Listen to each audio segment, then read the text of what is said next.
make it tonight, man. Stuck in the Yay area, but we definitely gonna represent, man. You feel me? Sponsored by, powered by. You know, we gotta give out to the peoples, man. We gotta shout out to the squad first of all, man. Powered by the Coin Academy, definitely. You see where we at, man.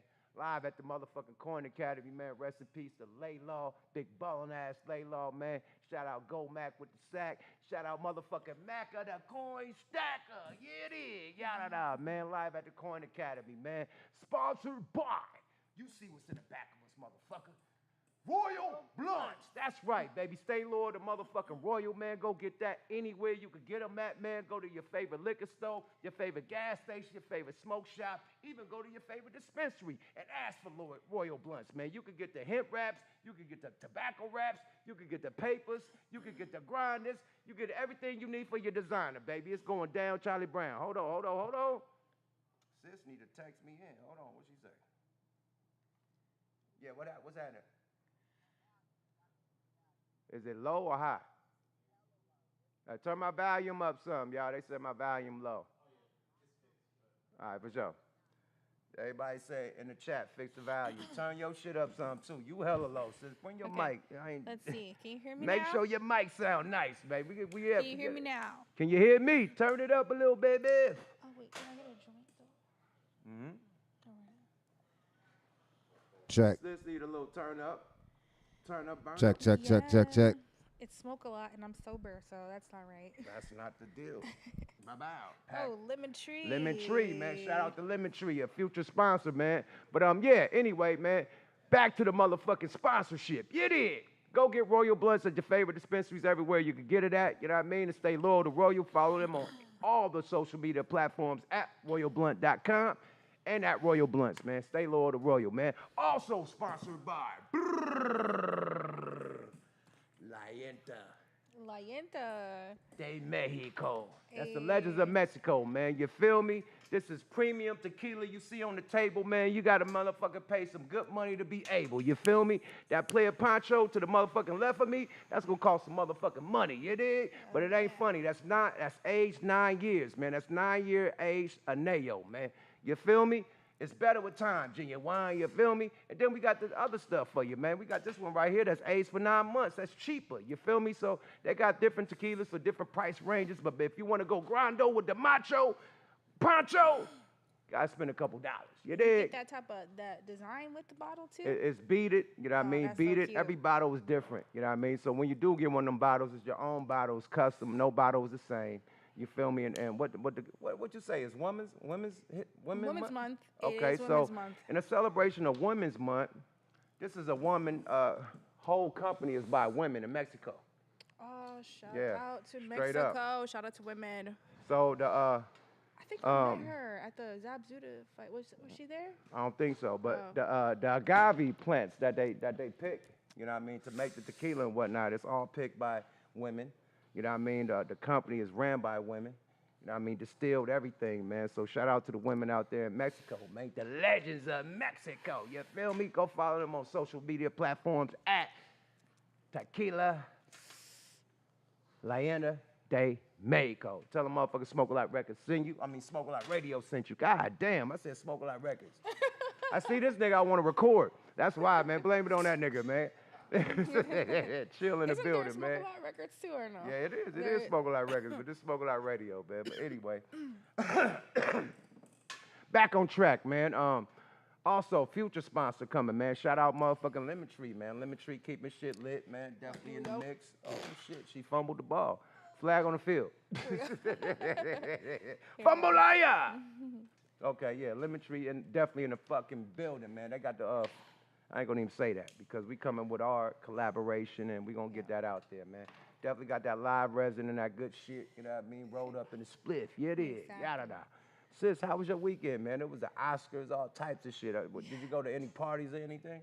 No, actually, I stayed home and I worked, and then I went out to the mall and took myself shopping and did little stuff like that. Okay. Yeah, nothing Pampered super yourself? big. Yeah, just a little self-pampering. Fly shit. Did you actually watch the Oscars? No, I did not. I don't fuck with the Oscars neither. But I did see when when goddamn Jamie Lee Curtis won over Angelina.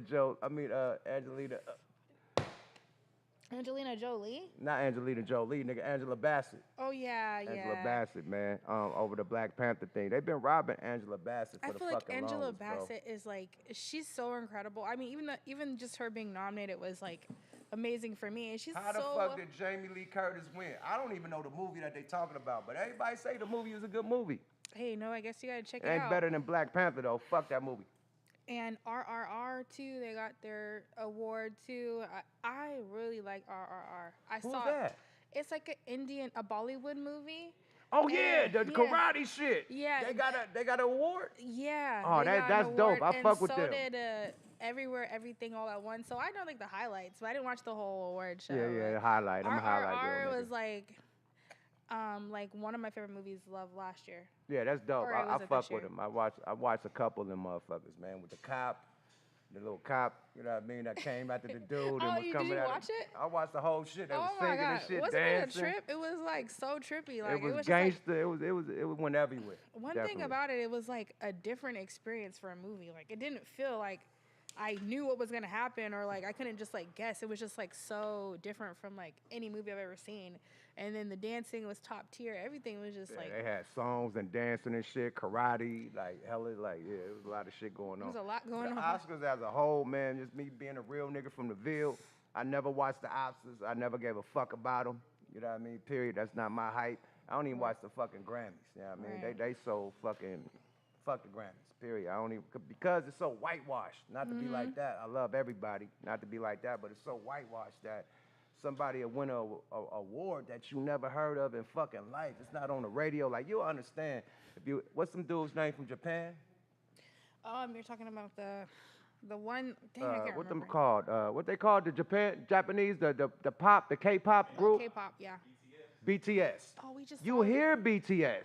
Yeah. You hear BTS everywhere. You see them on commercials. So Everywhere. if they win something, you know, okay, that's BTS. Mm-hmm. They had somebody win something that you ain't never heard of. Who the fuck is this? Yeah. But they know. Like, come on, man. Fuck all that, man. And they get us there for the ratings. You know what I mean? They put black people in seats. They put the Jay-Z's, the Beyoncé's, you know what I mean, the Angela Bassett's and everybody else in the seats to get the black audience or the, you know what I mean, the different audience. You know what I mean? And at the end of the day, they all victory lapping like, ha, ha, ha. I made y'all sit for 9 to 6 hours.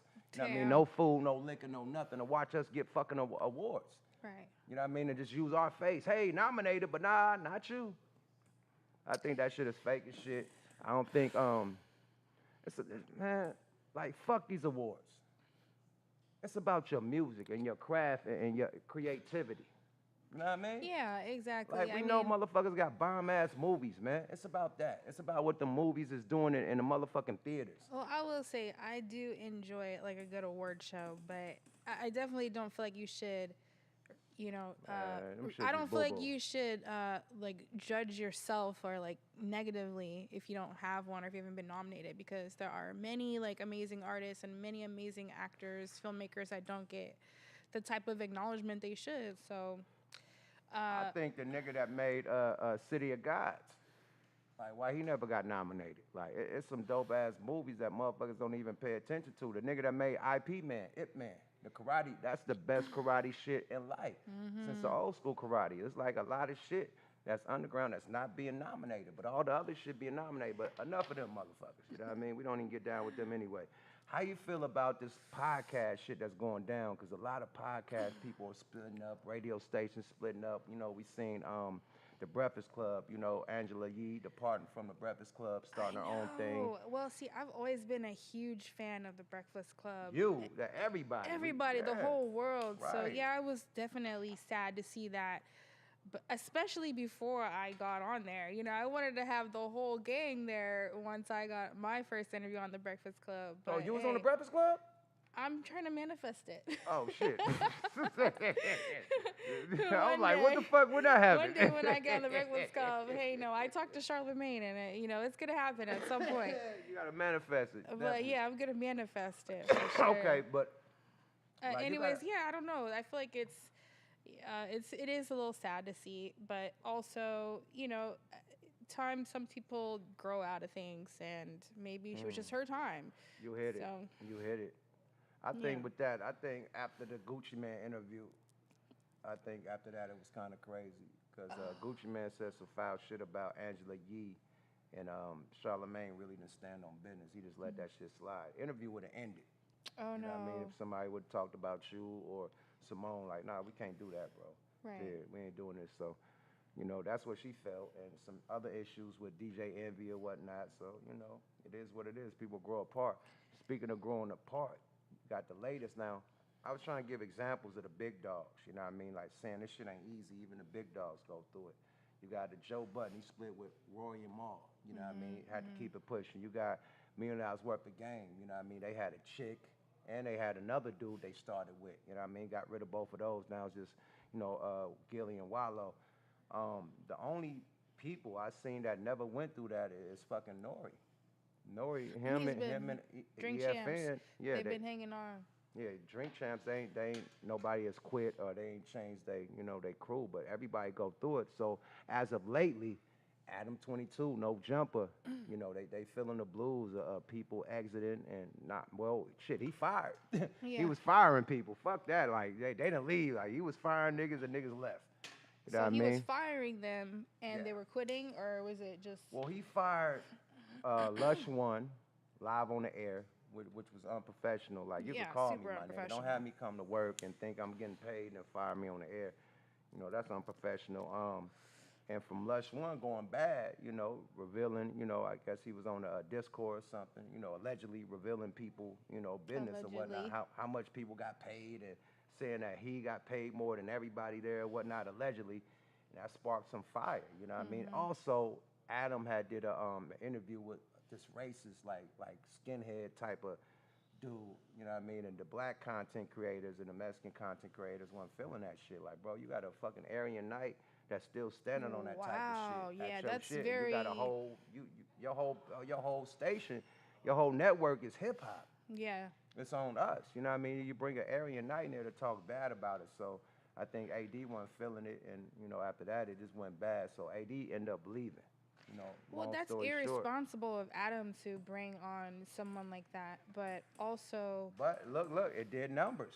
That's what his people want to see, So I think he's moving more towards that. I'm gonna say at some point you have to have integrity and you have to know like what to stay away from, because it's like you don't want to support everything. Then you're gonna feel guilty when that shit hits the fan, and you're a part of the blow up. Yeah, no, I don't like that.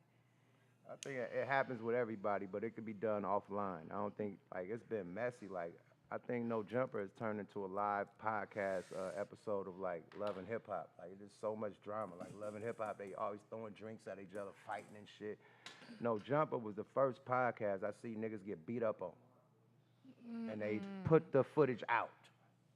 Irresponsible. You know what I mean? Like, when shit happens behind the scenes, man, that shit comes down, come off the internet. Nah, they promoted it, put it out. Couple times niggas like, and they promote drama, so and that's where it turns into exploitation bingo. So that's what niggas feel like, it's exploitation, and then to throw the white guy up there, the racist white guy up there is a slap in the fucking face. So a lot of people wasn't feeling that. Compton AD, salute to him, because I think that he was a protection. Like when he was saying, like he was complaining, like, nigga, I put my life on the line for this shit. You know what I mean? And I agree. Like when I ain't gonna say the people, but a lot of people came up there wanting smoke, and AD was right there, like standing on business about the whole platform and being the defense, to like calm shit down, you know what I mean? Because the politics out here, you know what I mean? So he could politic and calm shit down to where shit don't go into some street shit, and he did that thousands of times. Well, you know all money, not thousands. I'm just over exaggerating, but to me. Nigga, more than 10 times is 1,000 times to me.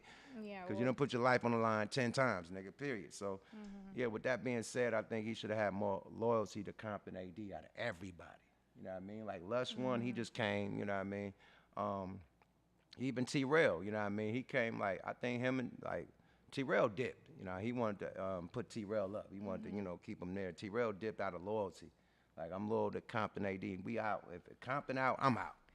I mean, and you never know. It's probably a toxic environment, too, for him to just want to get up and leave, too. It was like, it could have been a combination of both of those things. But the good thing about them, too, is that they got their own shit. They got their own podcast shit going. Boy got the community going, AD, and then boy got back on Fig, you know what I mean, T-Rail. So they got their own entities going now. So they good. Well, I was reading a lot of the comments, and a lot of people were saying, well, I'm not going to watch it anymore if Compton's not there. I'm not going to watch it if so-and-so's not there. So, like, they're going to get their, they're going to be just fine. They're going to have their own thing going, and nobody's going to care. It's like the Vlad TV shit when Lord Jamal left and a couple other people left, you know what I mean? My Song left, you know what I mean? Vlad continued to pop. So right. I think No Jumper going to stay lit. You know, it is what it is. They just going to have to make some changes. But I think that the loyalty, you know what I mean, that everybody had, like No Jumper was an LA thing. Like everybody felt like it was them because you got all these different, you know, people, you know what I mean, from LA, all walks of life, not just black, white, but everybody, Hispanic, all types of people, all, you know, pitching in to make this shit pop. So I think it's going to be kind of different now, you know what I mean? So salute to Adam 22 for putting dudes on, man. Salute to No Jumper. Hopefully they work that shit out, man. You know what I mean? Hopefully they do, and you never know. Hopefully they work it out, they man, might. definitely. One more thing that I want to talk about before we get our guests up, man. No, I think that's it. I don't even want to talk about mental health, man, because that's deep. You know, we could go mental health for a long time, man. I just want to send prayers to young M.A. Right. You know, whatever she's going through, her situation, I just want to send prayers and blessings to her, you know what I mean, period, because a lot of people talking bad on her. You know what I mean? I we mean, ain't gonna do that. she actually posted that she had some health problems. So, of course, like, nobody can really judge that. Like, it's not up to us. So, yeah, just prayers to her. That's all you can do is send her love and prayers. So. That's it, man. Keep her in your prayers, man. All that dissing motherfuckers, kicking motherfuckers when they going through it ain't the play. That ain't it, man. Like, motherfuckers need help and support at this time. You know what I mean? Not niggas dissing them and, you know, kicking them down. That ain't the play, man. Especially with the mental anxiety type of things that's going down, man. They could push a motherfucker over the edge, man. Right. So be, you know what I mean, be just delicate be considerate with that. of people's feelings and like what people are going through. You just never know what someone's going through, so just always be considerate. But big up to that though, you know, big up to her. You know what I mean? Because she admitted, you know what I mean, it came out. Like, it's a lot of people that's going through shit and they don't want to admit it. You know what I mean? Like, rappers and entertainers, we got this like Superman complex. Right. Like, we can't be vulnerable. You know what I mean? Yeah, so I salute her being vulnerable. Chad Boseman from the Black Panther, he also was being bullied for like looking different, like noticeably different, and that was when he was also sick, but people didn't know, and they were just like, you know, talking mess online like they always do, not being sensitive, and then, you know, come to find out he was already struggling with that condition. See, rest in peace to Chad. You know what I mean? Legendary, bro. But people could be going through it, not just mentally, but physically also. You know, and the internet, man, it always win, man. They ain't got no love for nobody. you could work for a motherfucker. You could be down. You could be a #1 fan. As soon as it go bad, as soon as you got a bad day, nigga, they coming at your helmet. So nobody's safe in these internet streets, man. And speaking of that, man, let's get to our motherfucking guest in the building, man. Legendary, world renowned, Compton's most wanted. Chill, man. The chill is in the building, man. And he's so chill. Look, he's just chilling out. Yada, yada, yada. Hey, man, I'm sitting here enjoying what y'all talking about. You alumni, though.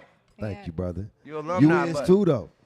But look, if you wanna speak on some of the topics, man, go ahead and land, man, because I think mental health and all that, the motherfuckers splitting up and first, you know, you're right. The internet never loses. But I'm so G with it. What happened to Young M.A.? I really don't know the details. It was like some footage that popped up with her, you know, getting her hair cut and shit. Her eyes was like, you know, she didn't look the same. If I'm not mistaken, was she pregnant or am I tripping? Nigga, no. You know who she is? Young M.A. Bethany, like that one, nigga. She's a bulldagger. Like, I know, nigga. You know what? I'm tripping. That's Brat. That's the homegirl Brat. She pregnant. Brat got pregnant, right? Yeah. I'm like, damn, sick. all of these nice homegirls get pregnant. Like, you done woken up. Nigga said, like, Young M.A. got pregnant. Hold up, swell up. I guess the internet won on that because I thought I see the picture of her pregnant. I did, huh? Oh, what? I know I wasn't tripping. Oh, she got pregnant? The internet my won God. on I don't know that. what to believe. You They never know fooled what me. to I believe thought she with was these pregnant. pictures. Hey, man. Shout out to I Young feel and like May, though. Young and May would get someone pregnant before she would get pregnant. Hey, man, who is a motherfucker real stud in here who can really have stud stories? Like, we need a stud story out here. Like, do y'all walk around with that shit on y'all? Do y'all have it packed in a trunk like a gun? Like, what like... Motherfucker be having it on, like ready. They stay ready. They gotta go get it. Who can we interview that will tell us? Stud stories. Yeah. Stud stories is mainly, man. Who can we bring on here? We ain't gonna name no names, but I got some candidates I know. I know some people, Celebrity but we ain't gonna candidates. name no names. Yeah, I we ain't know gonna some name no people. names. I'm gonna say one club where they used to just round it up at Peanuts. Peanut. Peanuts, nigga. Certain females that come through that motherfucker and leave with everything, nigga. That nigga that have no chance.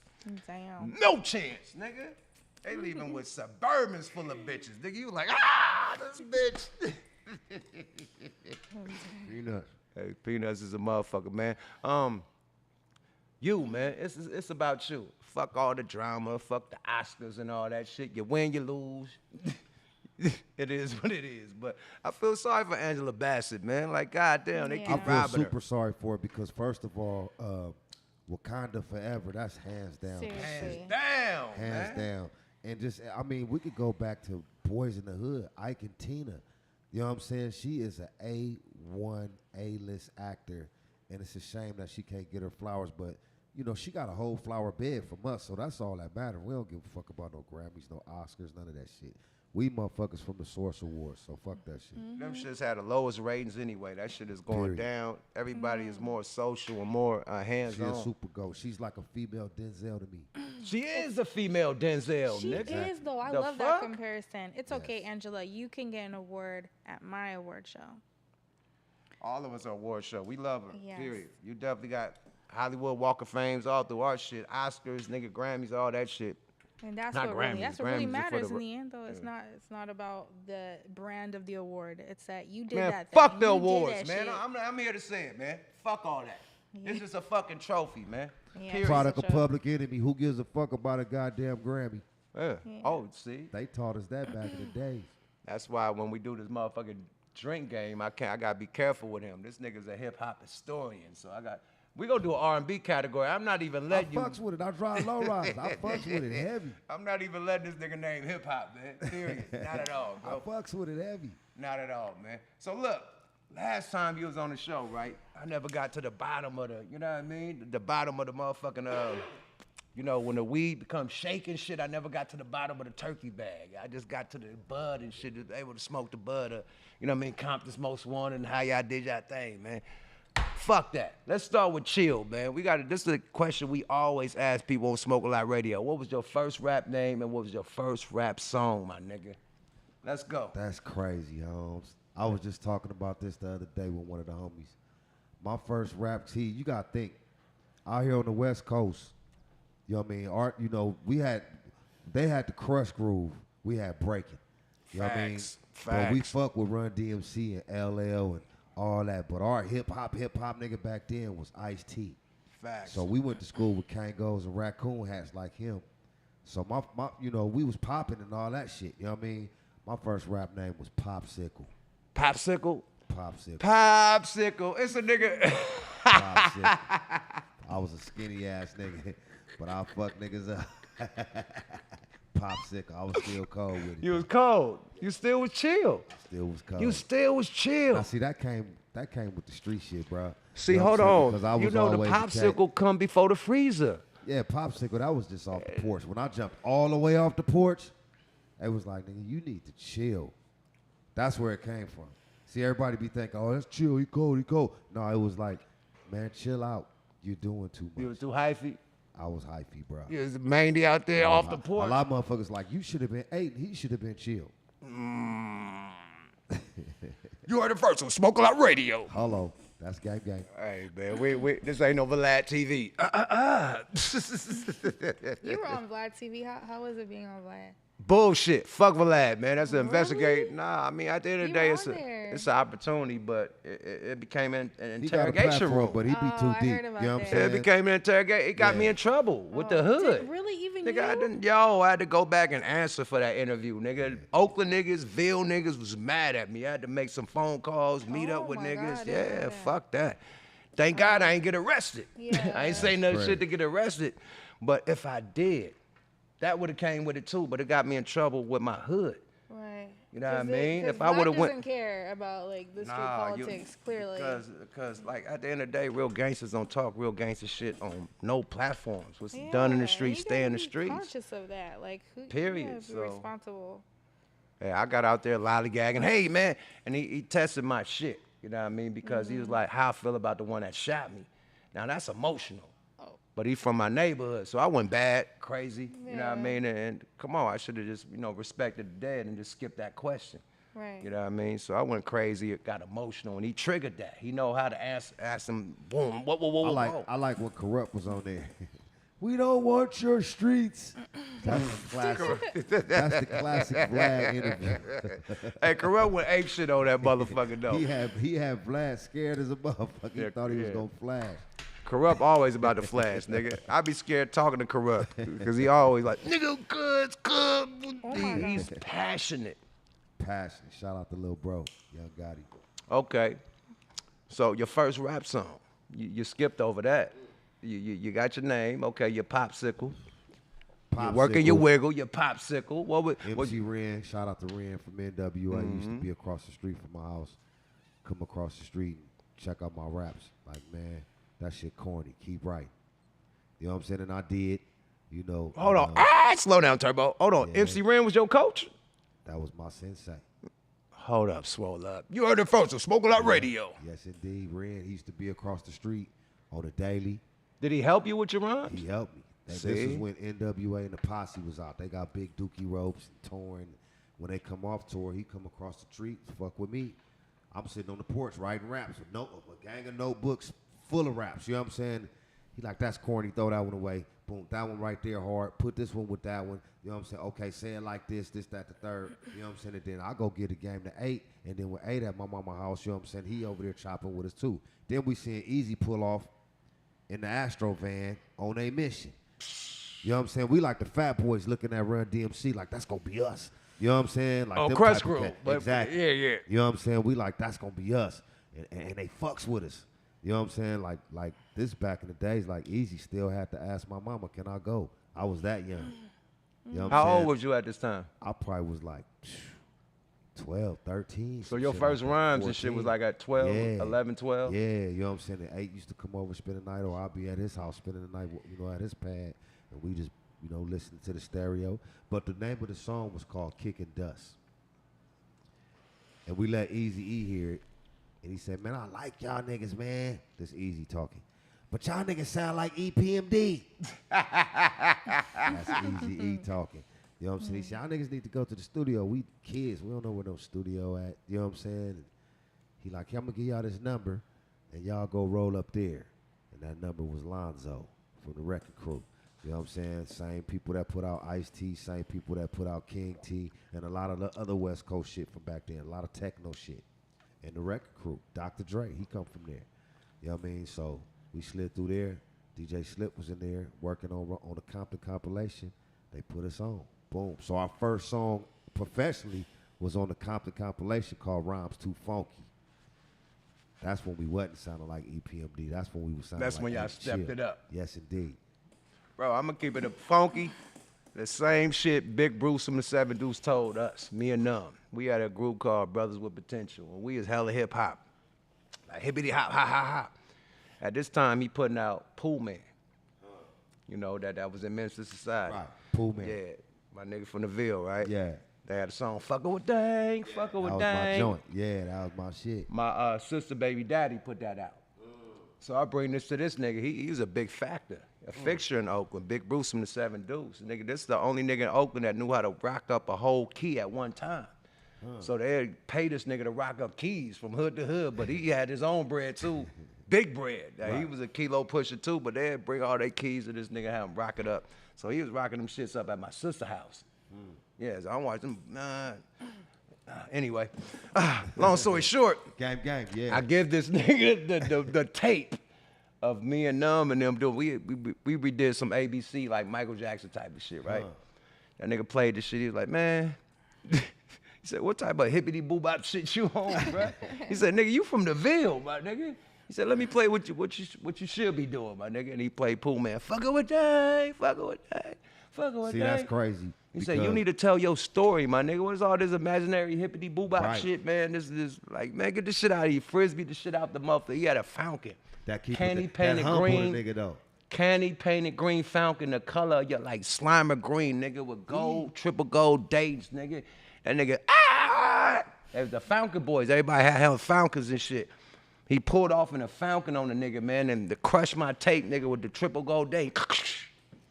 On the ride out. Flow the nigga like Ludacris. On the ride out. Ludacris threw that nigga tape in the toilet. I went back to selling dope. I said, fuck this rap shit, because back in the day, they looked at rappers like suckers, man. The D-boys was the niggas, right? Look, me and Ade off the porch, right? Right. We on tour. We slide through the O. You know what I mean? Shout out to up north, California. Yeah, town all business. Over Northern California. We come through Oakland. We feeling like real rappers. We like Beaker and them on Crush Groove now. We like Run and Russ and them. Right. You know what I'm saying? And we slide through the O in a limo. Who slide up on us with demo tape? A cassette with a man with a rubber on him, like a Jimmy hat man. You know what I'm saying? Boom. Hey, homie, hey, G, hey, homie, check out my tape. You know what I'm saying? Yeah, let me get that, man. Let me get that. Boom. I got it. Man, I bumped that tape for years. I brought that tape home, and that person was you and Numb, homie. Absolutely. That was you and Numb. Yeah, come on, mate. And I bumped that motherfucker like it was on the top 5.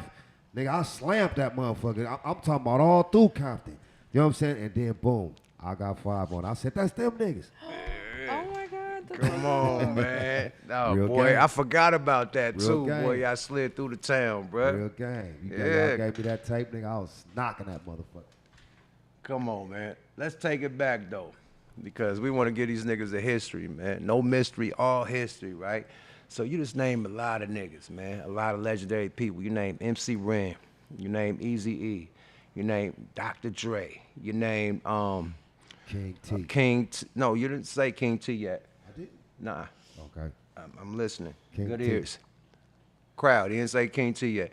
I didn't say King T yet. So boom, you off the porch, man, and y'all first intro is motherfucking MC Ren, bro. So tell me the temperature around Compton when NWA was out, and y'all like trying to follow in their footsteps, and you got Ren, you know what I mean, Toolet giving y'all the game. Ren, I mean, the energy, you know, is just what people found out about the city. Pretty much like any ghetto, you know, area. You know what I mean? We the hub city. We in the middle of everything. You got Long Beach, LA, Watts, Paramount, Gardena, and South Central all around us. So we the hub city. So we getting a little bit of everything. You know what I mean? Sitting in the middle of Los Angeles like that. The vibe was, you know, I ain't gonna say it was all bad, because if we was poor, we didn't know it. You know what I'm saying? But just sitting on the porch writing raps and shit, like that's dope to me. You know what I mean? Just looking back, like I wasn't on the internet. I wasn't running around doing no fuck shit. I'm writing raps, and it's a star nigga that stay across the street from me. You feel me? That's feeling me, sharpen my tools. You know what I'm saying? So when it was time to jump off the porch, when EA gave us that number to Lonzo, we went over there gunning, bro. Like, so Easy, hold on, slow. Easy put y'all on. He told us where to go. He ain't put us on. He sent us in a direction. You know what I mean? Because he was like, man, y'all niggas need to go back to the studio, you know what I'm saying, and make some more songs, but I like y'all niggas. But mind you, he got DOC, JJ Fat, NWA, Above the Law, you know what I'm saying? He got all this stuff. And I'm like, nigga, by the time you get to us, we gonna be old.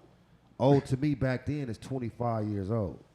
He like, man, I just need to get in the studio and shit. Boom, he shot us to Lonzo just to go sharpen our tools, you know what I'm saying? And when we got over there, we was headhunting shit, bro. Like really, really headhunting shit. We ended up on the Compton compilation. Boom, here come DJ Unknown. You know what I'm saying? Signed us to a deal. It's a Compton thing, the blue tape, the legendary shit. So, what do you think about the music in today's climate, like for hip hop, how it's evolved since you've kind of seen the beginning of it and been Keeping part it of 100, it? I don't.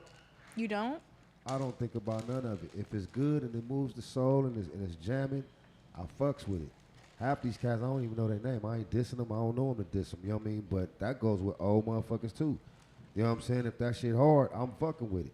If it ain't hard, I ain't fucking with it. Now, for this evolving, for there's a big entity, the internet, the streaming, the awards, everything is ran by hip hop now. I think that's a blessing. Mm-hmm. That's dope, and I'm glad to be part of it.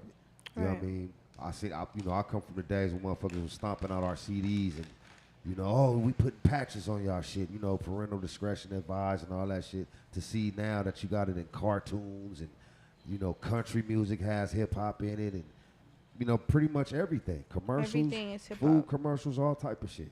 So that's dope. See, look, y'all just gave me the perfect alley-oop, man. Thank you, sis. You was around when gangster rap started, my nigga. Now, you said you was Popsicle, nigga. We had motherfucking Breaking. They had motherfucking B Street. So, I'm gonna give you a story, bro. I started from graffiti, cartooning, breakdancing, drill team, Hip-hop. Oakland High Steppers, playing drums and shit, everything. All the fucking elements of hip-hop besides making beats. I never did. I never was a DJ, but I was doing drums. I know how to play the instruments and all that. Breakdancing like a motherfucker. The elements, Did you have the elements? Like you said, when you was pop locking and shit, you know what I mean? And then from the elements, tell me how you witnessed that turn into gangster hip hop. The birth of gangster hip hop. The elements for me was beatboxing. Facts. The Bone Thugs. We just had Bone Thugs. They said they start off as a beatbox crew. Nigga, Yeah. you didn't know that? You know what I'm saying? You'll check out one of Snoop interviews because I went to school with Snoop, Warren G, me and 8. Hold on, so- y'all all went to school? I thought Snoop was from Long Beach. Yeah, I walked from Compton to Long Beach right over the bridge every single day. Is that close? Let them know. Probably about Compton to 30 Long minutes Beach, walking Compton to Long to North Long Beach, walking from East Compton to North Long Beach. That's about 30 minutes on foot patrol, walking. Oh, it's a lot closer than I thought it was. So you and 8 went to school with Snoop? Yeah. The fuck, Yeah. and Warren? We went to junior high with Warren and half of high school with Snoopy, Jordan. With Snoop? Snoop Dogg, that's my guy. What? What was it like going to He high got school an with interview Snoop? going around. He say, man, that's Warren G's documentary. He say, man, I used to battle them. Oh, he was on Drink Champs. He say, yeah, I used to battle them niggas, both of them niggas, A and Chill, in the locker room. What? Oh, we used to go at it. Our shit was crushed, grooved out. You know what I'm saying? We used to go at it. Compton against Long Beach, that was good sparring right there. Because at the Dr. school? Dre and Snoop made it cool for the Compton and Long Beach to really get along like that. In the streets, Compton and Long Beach really didn't fuck with each other like that. You know what I'm saying? But through hip hop, we love them niggas. You know what I'm saying? That's how it is. But Hip-hop Snoop niggas. always dope. Man, Dog was the hardest nigga. That nigga was a cold ass freestyler. You know what I'm saying? I'm That's talking what about I from the always gate. heard. We ain't nothing but like 8th grade type shit. This nigga bust about the dude with the Pumas on, with the watermelon head. You know what I'm saying? This, that, the third. He was on the special ed shit, but cold ass freestyler. You know what I'm saying? I was the beatbox for 8. 8 was on this Rock Him shit. You know what I mean? 8 had a high top too? Yeah, he liked to Rock Him. I liked the KRS One. He liked the Slick Rick and Special Ed. You know what I'm saying? Snoop Dogg. Exactly. Oh, see. So cool. Exactly. Come on, Ran man. like the run. You know what I'm saying? Everybody had their superhero, bro. Come on, that's the first time I ever heard that y'all went to high school and shit, and junior high school together. Yeah, That's we all hella went to dope, junior high bro. and high school together, yep. Skill sharp as skill. Still sharp and still. Yes, indeed. How did you feel to see the success of your brothers, of Warren G, of Snoop, and them, I was happy after for the y'all simple get up fact- out of there? I was very happy for the simple fact that we came out with our first record. It's a Compton thing. That's 1988, 89. It's the Compton compilations like 88. And Warren and them used to be like, damn, nigga, how y'all niggas make a record? How y'all do that? Like, man, hook us up, basically. I'm like, nigga, we kids. We don't know how to hook nobody up. You know what I'm saying? And then when they finally jumped off the porch with the Death Row thing, with Warren, with Mr. Grimm and all of that, you know what I'm saying? I was like, that nigga got it. Because Warren used to stay across the street from my first apartment. I used to be trapping in. You know what I'm saying? He stayed with his sister. He used to come across the street, come fuck with me on my drum machine and all that shit while I'm serving and shit. You know what I mean? And to actually see him take that shit serious and, you know, his legacy will regulate, you know, all the shit he done. I'm like, yeah. All I can think about is Warren Griffin in the hallway. My nigga with the big glasses on. Yup. He been had the glasses. Yes, indeed. That nigga had cold ass bifocals. My nigga G'd up. Hey, man, I ain't trying to overcrowd you, but I want to do the history first, and then you could go do what you want to do, sis, man. This is legendary. I'm learning shit that I never learned, I never knew, you know what I mean, period. So, back to UNA. You said y'all put y'all first one out in 91? 88. 88. Nigga, so that was right after NWA came out.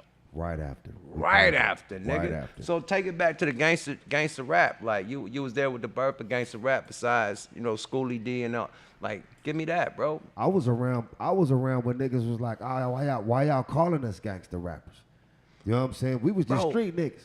The New York niggas had it on smash. Like, let me paint the picture.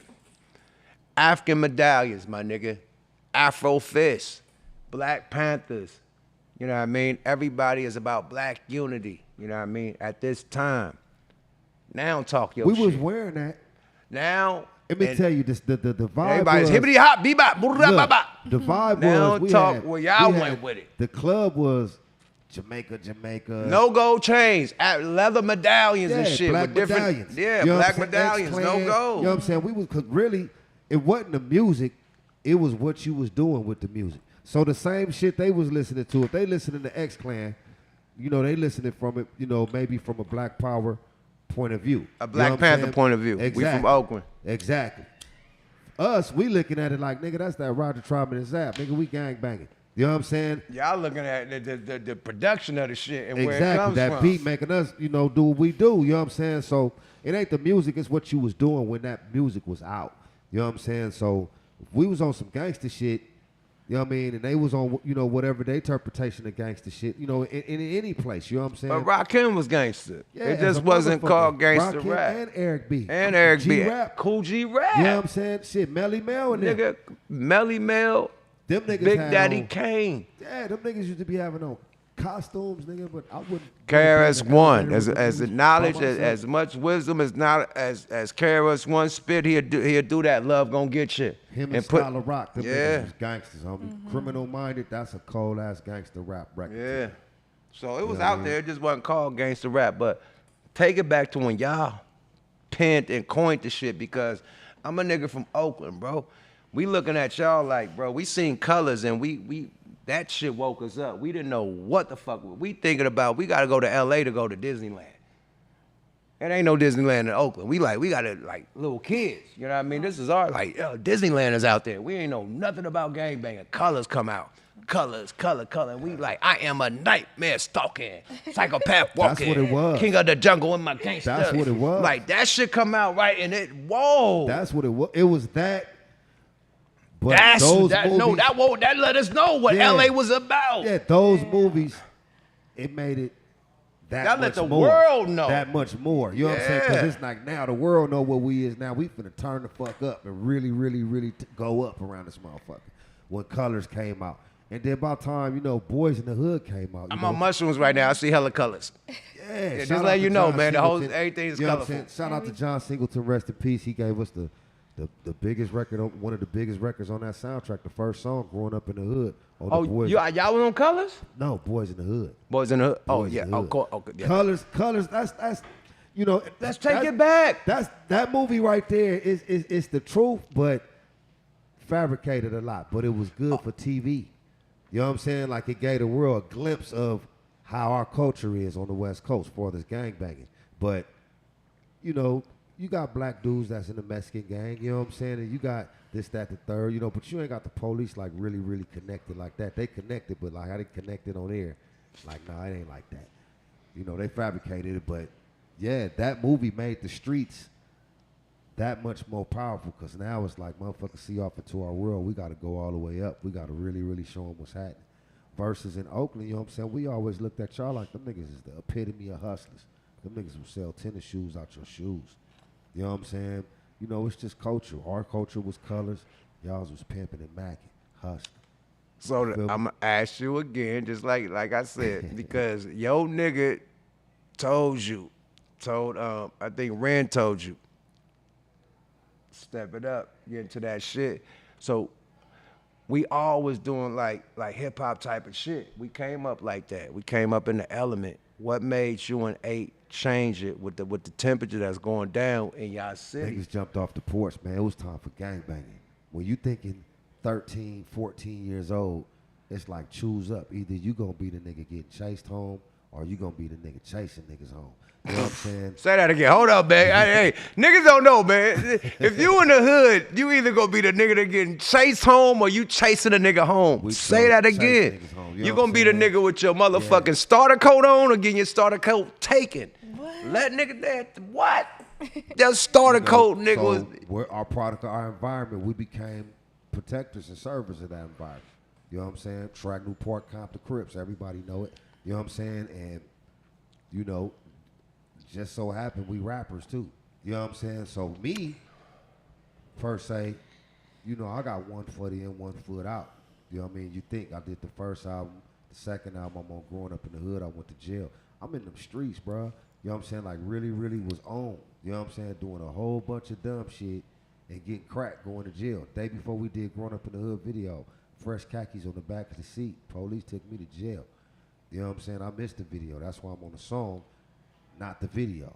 You know what I mean? So that's basically the vibe. A lot of motherfuckers looking for that outlet. My outlet was music, but I wasn't taking it that serious back then because I was just a raw ass, just want to be a Compton Crip ass. Like, nigga, I just know how to rap. Nigga, I don't care about all this business shit. Nigga, I just want to bust and get a couple of dollars for it. You know what I mean? That's what I was on at that age. Absolutely, bro. Same here, man. But the nigga Big Bruce from the 7 Deuce, rest in peace, told me, nigga, rap about what you going through. You from the Ville, my nigga. That's all we know. So when the temperature changed on the West Coast, I'm going to tell you my experience. Everybody talk about Schoolie D and all these other people. Eazy-E. Ice-T. Ice-T and Eazy-E was the first 2 gangster niggas that I heard. Before NWA, they was pushing Eazy-E. Ice-T, nigga, Colors. First gangster rap I ever heard in my life. Everything was positive rap. You know what I mean? Ice-T was the first one. Yeah, I think 6 in the morning. 6 in the morning too. 6 in the morning. Then you had King T with Better Bring a Gun. You know what I'm saying? Then you had Mixmaster Spade. You know what I mean? Shout out to him. I was telling you where I heard it from. Like between Ice-T and Eazy-E and NWA, that was the birth of gangster rap to me. Right after that made it popular. Really, that made it popular. Yeah. You know what I'm saying? E and them, they put it on a bigger platform. Right. You know that's all I'm saying. But in the hood, in the streets, you know, it was L.A. Posse, you know, Uncle Jam's Army, you know, cats like that. You know what I'm saying? Uncle Jam's Army. Yeah. Talk about that. Who was Uncle Jam's Army? You know, I always hear about that. That was like Roger Clayton and, you know, all them cats. You know what I'm saying? Egyptian Lover and all them Egyptian dudes. Lover, Egypt. But that wasn't gangster. That's what we had before rap. But that wasn't gangster, though. That was gangster as a motherfucker. You know what I'm saying? The reason why I say that, it's not the music, it's what we was doing to the music. You know what I'm saying? So when you put that and my beat goes boom, boom, boom, boom, boom. Nigga, we was rocking up coke, nigga. You know all types of shit to this shit. Nigga got Chevys, nigga. Lover, you know what I'm saying? Nigga 18s in the back, Zapco, nigga, God, candy you know paint. 808? Nigga breaking down bricks, nigga. Yeah. That's what we had. You know what I'm saying? And what we was doing. Good shit. You broke it down. Facts. That's what made it gangster shit. You know what I'm saying? You know, it could be motherfucking Ready for the World. You know what I'm saying? That's gangster rap to us. You know what I'm saying? It's what you was doing to it. Niggas was smoking sherm, drinking 40 ounces, selling rocks, listening to Ready for the World. It's what you doing to the music that make that shit gangster. So that's how we got put in that category, because we rapping about shit that we really doing. Like, we finna go to the store right here on Oleander and Compton Boulevard and go get the ice cold 40s. That's who got the ice in their 40s. We finna go over here in Pocket Hood. We finna go get three dime bags for $25. 3 for $25. You know what I'm saying? We gonna go spend our money at the Hampton Hotel over here in Carson. You know what I'm saying? To go lay up in the hotel or some shit. We really, really rapping about that shit. That's late night hype. That's one time gaffing them up. That's I'm with that. That's the duck sick. That's one drunk night telling the motherfucker to suck our dick. Just said it backwards, duck sick, and it became a song. You know what I mean? You can get the duck sick. Come on, man. Yo, you saying legendary shit, bro. Yeah. Non-profane way to say it. That's our introduction to gangster rap. You know what I mean? Okay. It was the vibe of what we was living and what we was doing to those songs. I wanted, speaking of, see, you threw me another alley-oop. I want to overcrowd you, sis, because I'm the hip-hop historian. Let me get my historian questions off right quick. What made y'all choose the music y'all chose? You know what I mean? Because y'all was doing some shit, some remakes out of this motherfucking world, bro. Like, what made y'all stretch back there? You know what I mean? Like, this was before G-Funk. You know what I mean? Like, what made y'all stretch back there and give them songs, anthems, man? Y'all got anthems, nigga. Nigga, all them. I'm on mushrooms, nigga, right now. But I know, like, everything that y'all did, nigga, was anthems, you know bro. Old school anthems, my nigga. You know what it was? And that's good looking out, too, my nigga. You know what I'm saying? What the production, bro, was You know, mania. back then, you know what I'm saying? A lot of them, you know, we come from that original cloth, man. Like, we didn't want to sound like NWA. It didn't. And Above the Law didn't want to sound like us. And the it DOC didn't. didn't want to sound like him. And y'all didn't want to sound like Too Short or Nah, Spice hell One. no. You know what I'm saying? It was about Rich. originality. You know what I'm saying? It was, you know, even on the East Coast, Red and them didn't want to sound like Busta and them. You know what I'm saying? You know, it was the game of originality. You know what I'm saying? Even with the drum sounds, with the producers, DJ Quick don't want to use Battle Cat sounds. You know what I'm saying? And Chill ain't finna use Rhythm D sounds. You know what I'm saying? Or Fred Rick or somebody. You know what I mean? It's all originality.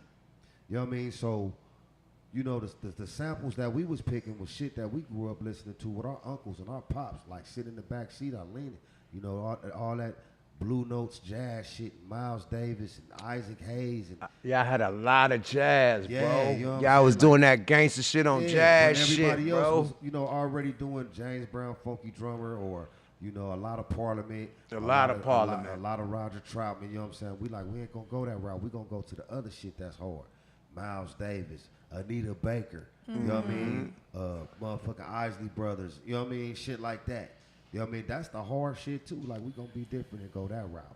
You know what I mean? So that was a special little That's what secret I sauce noticed we had. about y'all music, my nigga. Y'all had that old school jazz, but y'all touched it up with some real gangster shit, break bro. beats to it. All the Wow. shit that pops and moms that used to gangster listen shit, to, too. bro. Yeah.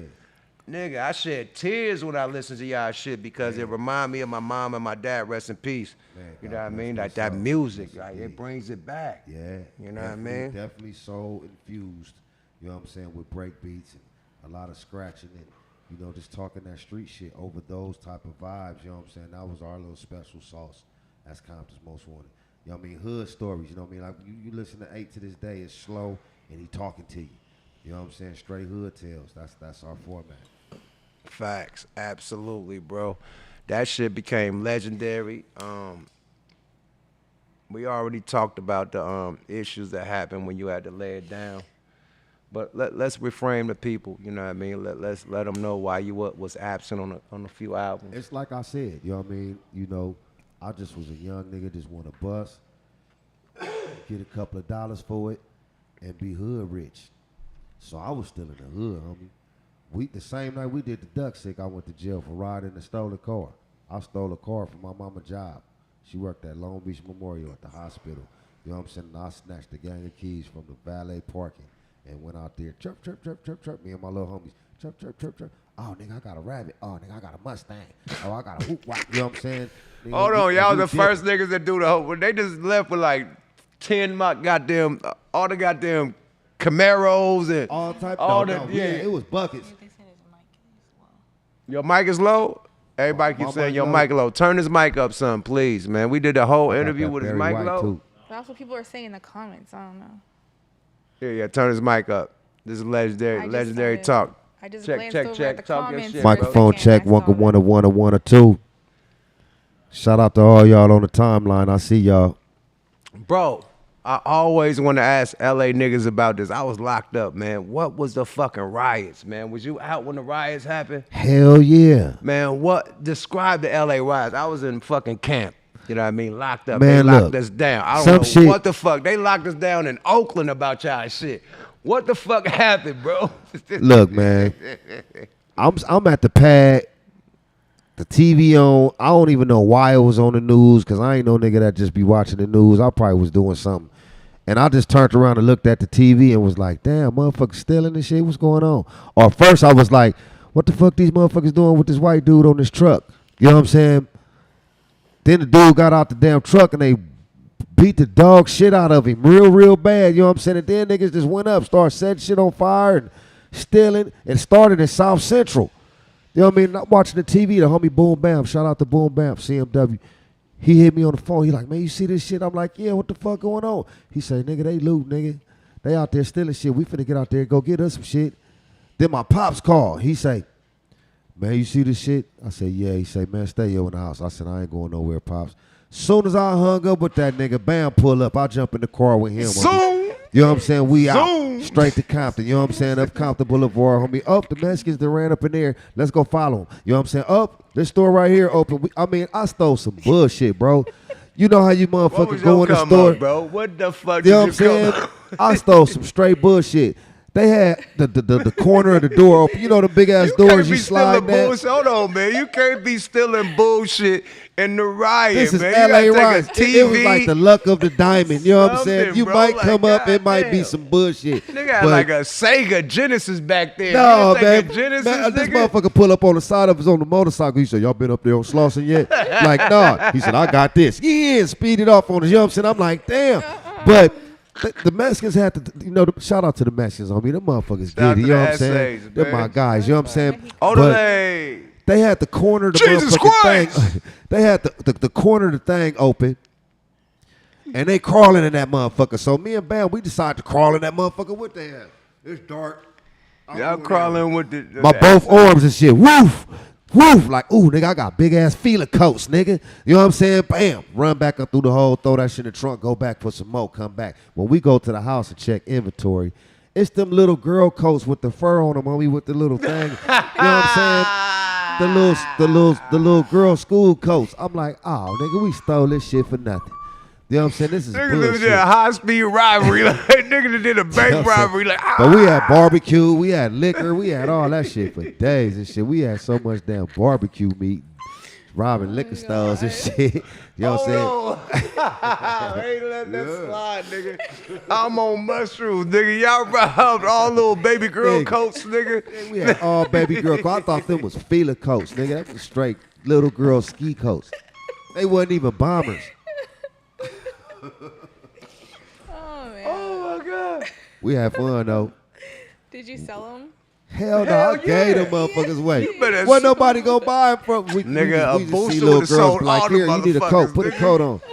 We did that shit for about 2 years, just giving little girls coats and shit for free. So motherfucker just said, fuck these coats and threw them in the trash. We just giving them to the little girls while they walking down the street. Yeah, little girl, you want a coat? What's your size? Oh my Everybody God. got fresh ass jackets, Zodi jackets. This nigga Go Mac, all them niggas, this Pac, all them niggas got legendary stories. They all, nigga, this nigga got some girl coats. You heard it first on Smoking Out Radio. Girl feeler coats. Niggas. Oh, we had some feeler coats. Oh my God, that was too funny. I want to do the music challenge with your ass, but you know too much music, my nigga. I'ma say this for Spanky Hayes, my nigga, cause you a producer. That's cheating. Hey, look. That's cheating, my nigga. You gonna have us all drunk in this motherfucker, man. I really be playing this game and don't even know I'm playing this game. You wanna play it? Hell yeah. All right, fuck it, man. Let's go. Let's do it. You did the Young Mouth 5 on the 5 already, right? I did. Yeah, so we already did the 5 on the 5 already. So we gonna do name that artist. Okay. You have to name people. You gotta pick in the 90s the fucking. For me, cause, my thing is that I'm gonna choose it. Okay, you know know what what I I mean? mean? The 90s. Your category is old school rap, new school rap, Old school R&B, a new school R&B, or jazz, whatever you want to call it, whatever. Just soul music, whatever. See, I fuck with a lot of the new shit, but I know the song. I don't be knowing their name. Hold on, let's turn this But back so. Power on. Oh shit, power up. We powered up. Hold on, we got the wheel. Cause even if you win, you got to spin, and we could, you know what I mean? We got to spin it. So that's the all right. So who's spinning first? Bring the table to the front. And bring it over here. Yes. Yeah, move this motherfucking tray. Bring the table. Yeah, bring it to the middle, so it can be official. Okay. Y'all Let heard him them have a beach crack? seat. I think we need to bring right him. here. I see Yeah, it. he right there. Yeah. Bring it right there to the edge of see the it. table. Okay, boom. All right, who's You can spinning still sit down. You can still sit down. All right, Boom. who's spinning first? Nigga, we gonna play the song, nigga. If you can name the song, then All right. we gonna spin. If you can't name the song, then you gotta spin, nigga. All right, I'm gonna catch on. Okay, we on it. All right, hold on. I gotta go crazy. This is bullshit. But if you can name the artist, nigga, you got it. We gonna give you 5 seconds. Hold on, let's go.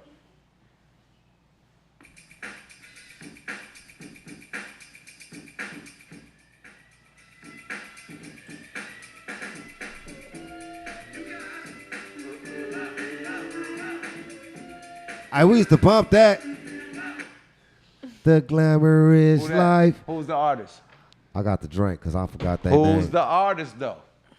Yeah, you know the song, but I know the song. Who's the artist? I don't know. You fucked up.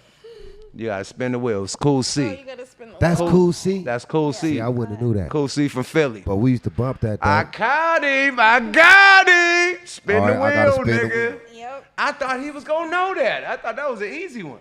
I know the song. Where's it gonna land on? What is it? Where it land on? It's where Right here. it's on where the point is at. See the movie. Oh, you moved it. Nigga, you done moved it. You gotta spin it again. Spin it again. No, spin it again. It was on there dark when I seen it. Yeah. Fuck that. Do it again. All right, I'm gonna spin it right there. Hold on. Like the turntable. Bam. Skirt. Bam. Let me get up for this shit, Yeah. man, because you playing too much.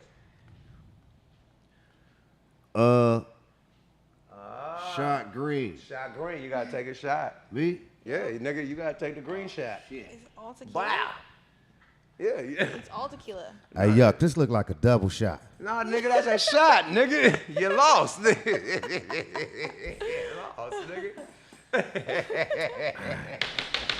That motherfucker show looked like a double. Fair and square. Got him. Name that Yeah. song, he lost, nigga. He got me on the easy one. I think I just feel like drinking. We can go another one, but we ain't gonna do that, man. Hey, check this out, man. What you got coming on, man? What you got next? Because you did one of my beats from Lansky, man. I argue with that nigga about that beat, man. So talk about the new shit that you got going on. You and MCA. I wanna because y'all still tapped in with the new niggas. Y'all tapped in with Griselda. Y'all tapped in with Primo. You know what I mean? Like talk about that connection. Shout what out y'all to got them. going. And what you got coming out next right now? You know, farthest it's just like you, man. You've been my partner for over, 10, 15, 20 years. You know what I'm saying? Every time we see each other, we chief one, make sure we good, you know what I'm saying, and going to get our bag, you know what I'm saying? And it's been like that, you know what I mean? Premier is one of those cats. You know, we all came out, like I said, like around 88, 89. Guru, rest in peace, and Rest in Premier peace to Gangstar. You know what I'm saying? All our shows, major gigs was with them. You know what I mean? And they just became good friends of ours, you know what I'm saying? And then they turn us on to their friends. You know what I'm saying? Like Dave East and, Preem, like, man, I fuck with Griselda. You know what I'm saying? We like, man, them niggas hard. You know what I'm saying? So Machine pull up. He a fan of our music. We a fan of his music. You know what I'm saying? That nigga wants some of that good green. We got it. You know what I'm saying? So, we try to stay relevant like that. The Machine, man. Yeah, that nigga go. You know what I'm saying? We try to stay relevant like that, but still try to be ourselves. You know what I mean? Like right now, I've been doing a lot of producing. The last song, rest in peace to the homeboy Coolio. The last song that he did video, you know what I'm saying? Through the grace of God, you know what I'm saying? I was the one that do that. You know what I mean? That's when I first moved out to Vegas. He like, man, I want you to produce a song. You know what I'm saying? Bam, I did it. It's called Mo Park, and it's out there right now. He like, I want to do the video. This is how Vegas showed that love to me. I made one phone call and about 1,000 lowriders pulled up on me.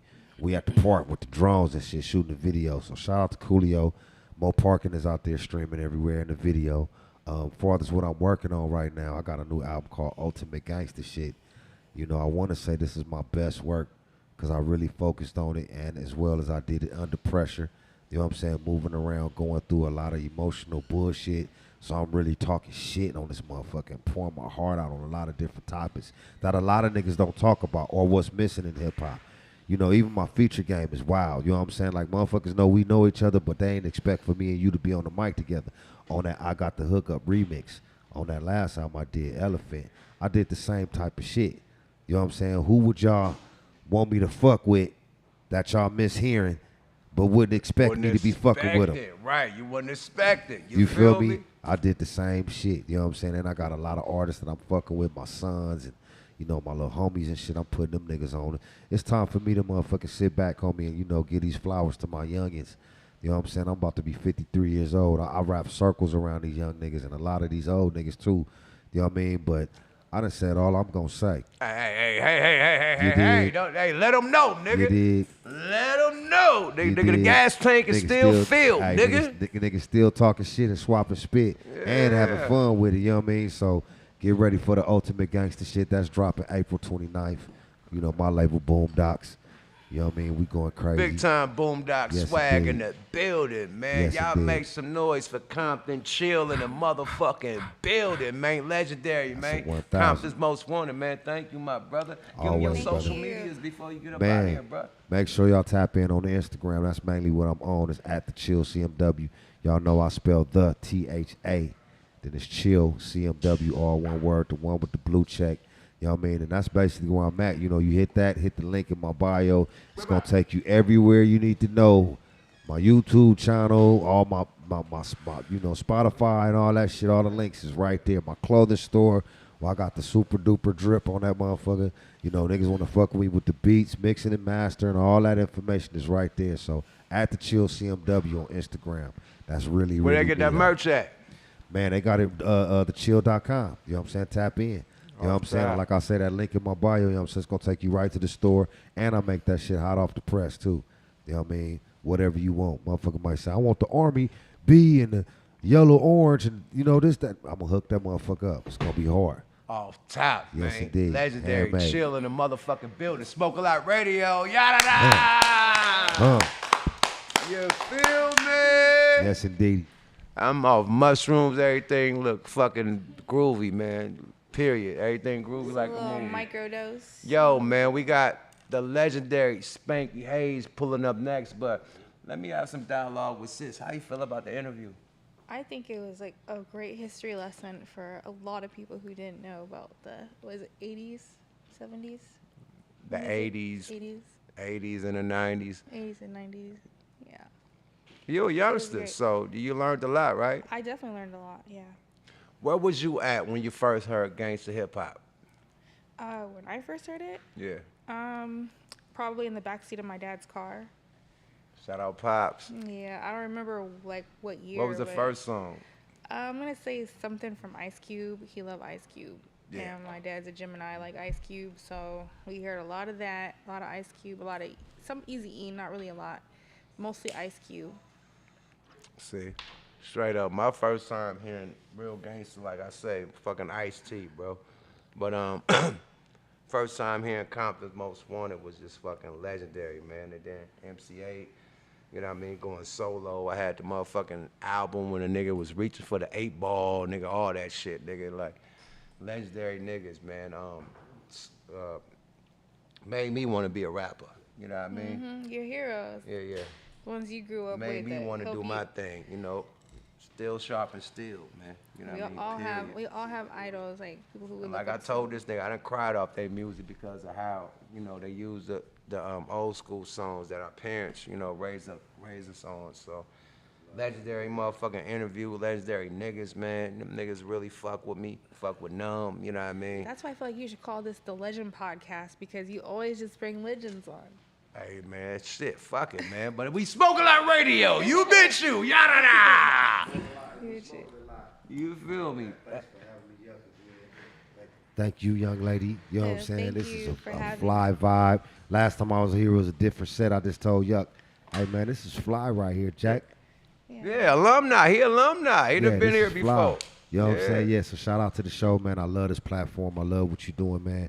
Don't stop till Shout out to the coin, man. You dig? Shout out to the coin, all my guys. You know what I'm saying? Then Rest in peace, Laylaw. That's my guy. I've been knowing Laylaw since I was like 14, some shit like that. I was going to ask you the Laylaw history because I seen you at the funeral, man. Yeah, my nigga used to rock the motherfucking hat with the law on that motherfucker.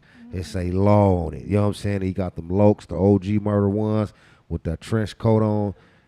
You know what I'm saying? I was like, man, this nigga somebody, and he'll beat your ass. You know what I'm saying? Facts. He was one of them type of niggas. You know what I'm saying? And I never knew he was a Golden Glove. Yeah. I never knew. They say Law. I had to read the history. Yeah, he did.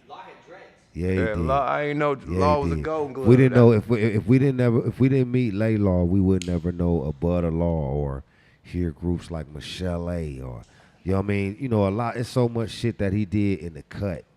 You know what I mean? Like, I'm a Laylaw ass nigga. I did a whole lot of shit. Motherfuckers don't even know I did it. But I ain't even trying to be out there like, nigga, I produced this and I rapped on this and I mixed this and I played guitars on this or whatever. You know what I'm saying? I just enjoy doing it, man. I love hip-hop, and Laylaw was one of them niggas, man. Shout out to him. You know what I'm saying? We got Shitty Sharp. Y'all go, check the pictures on Instagram. Me and Yuck, we Shitty Sharp for the boy. You know what I mean? Out there. Oh, yeah. We is super sharp. Yeah. I think we is the slickest niggas in the Slickest building. niggas in the building.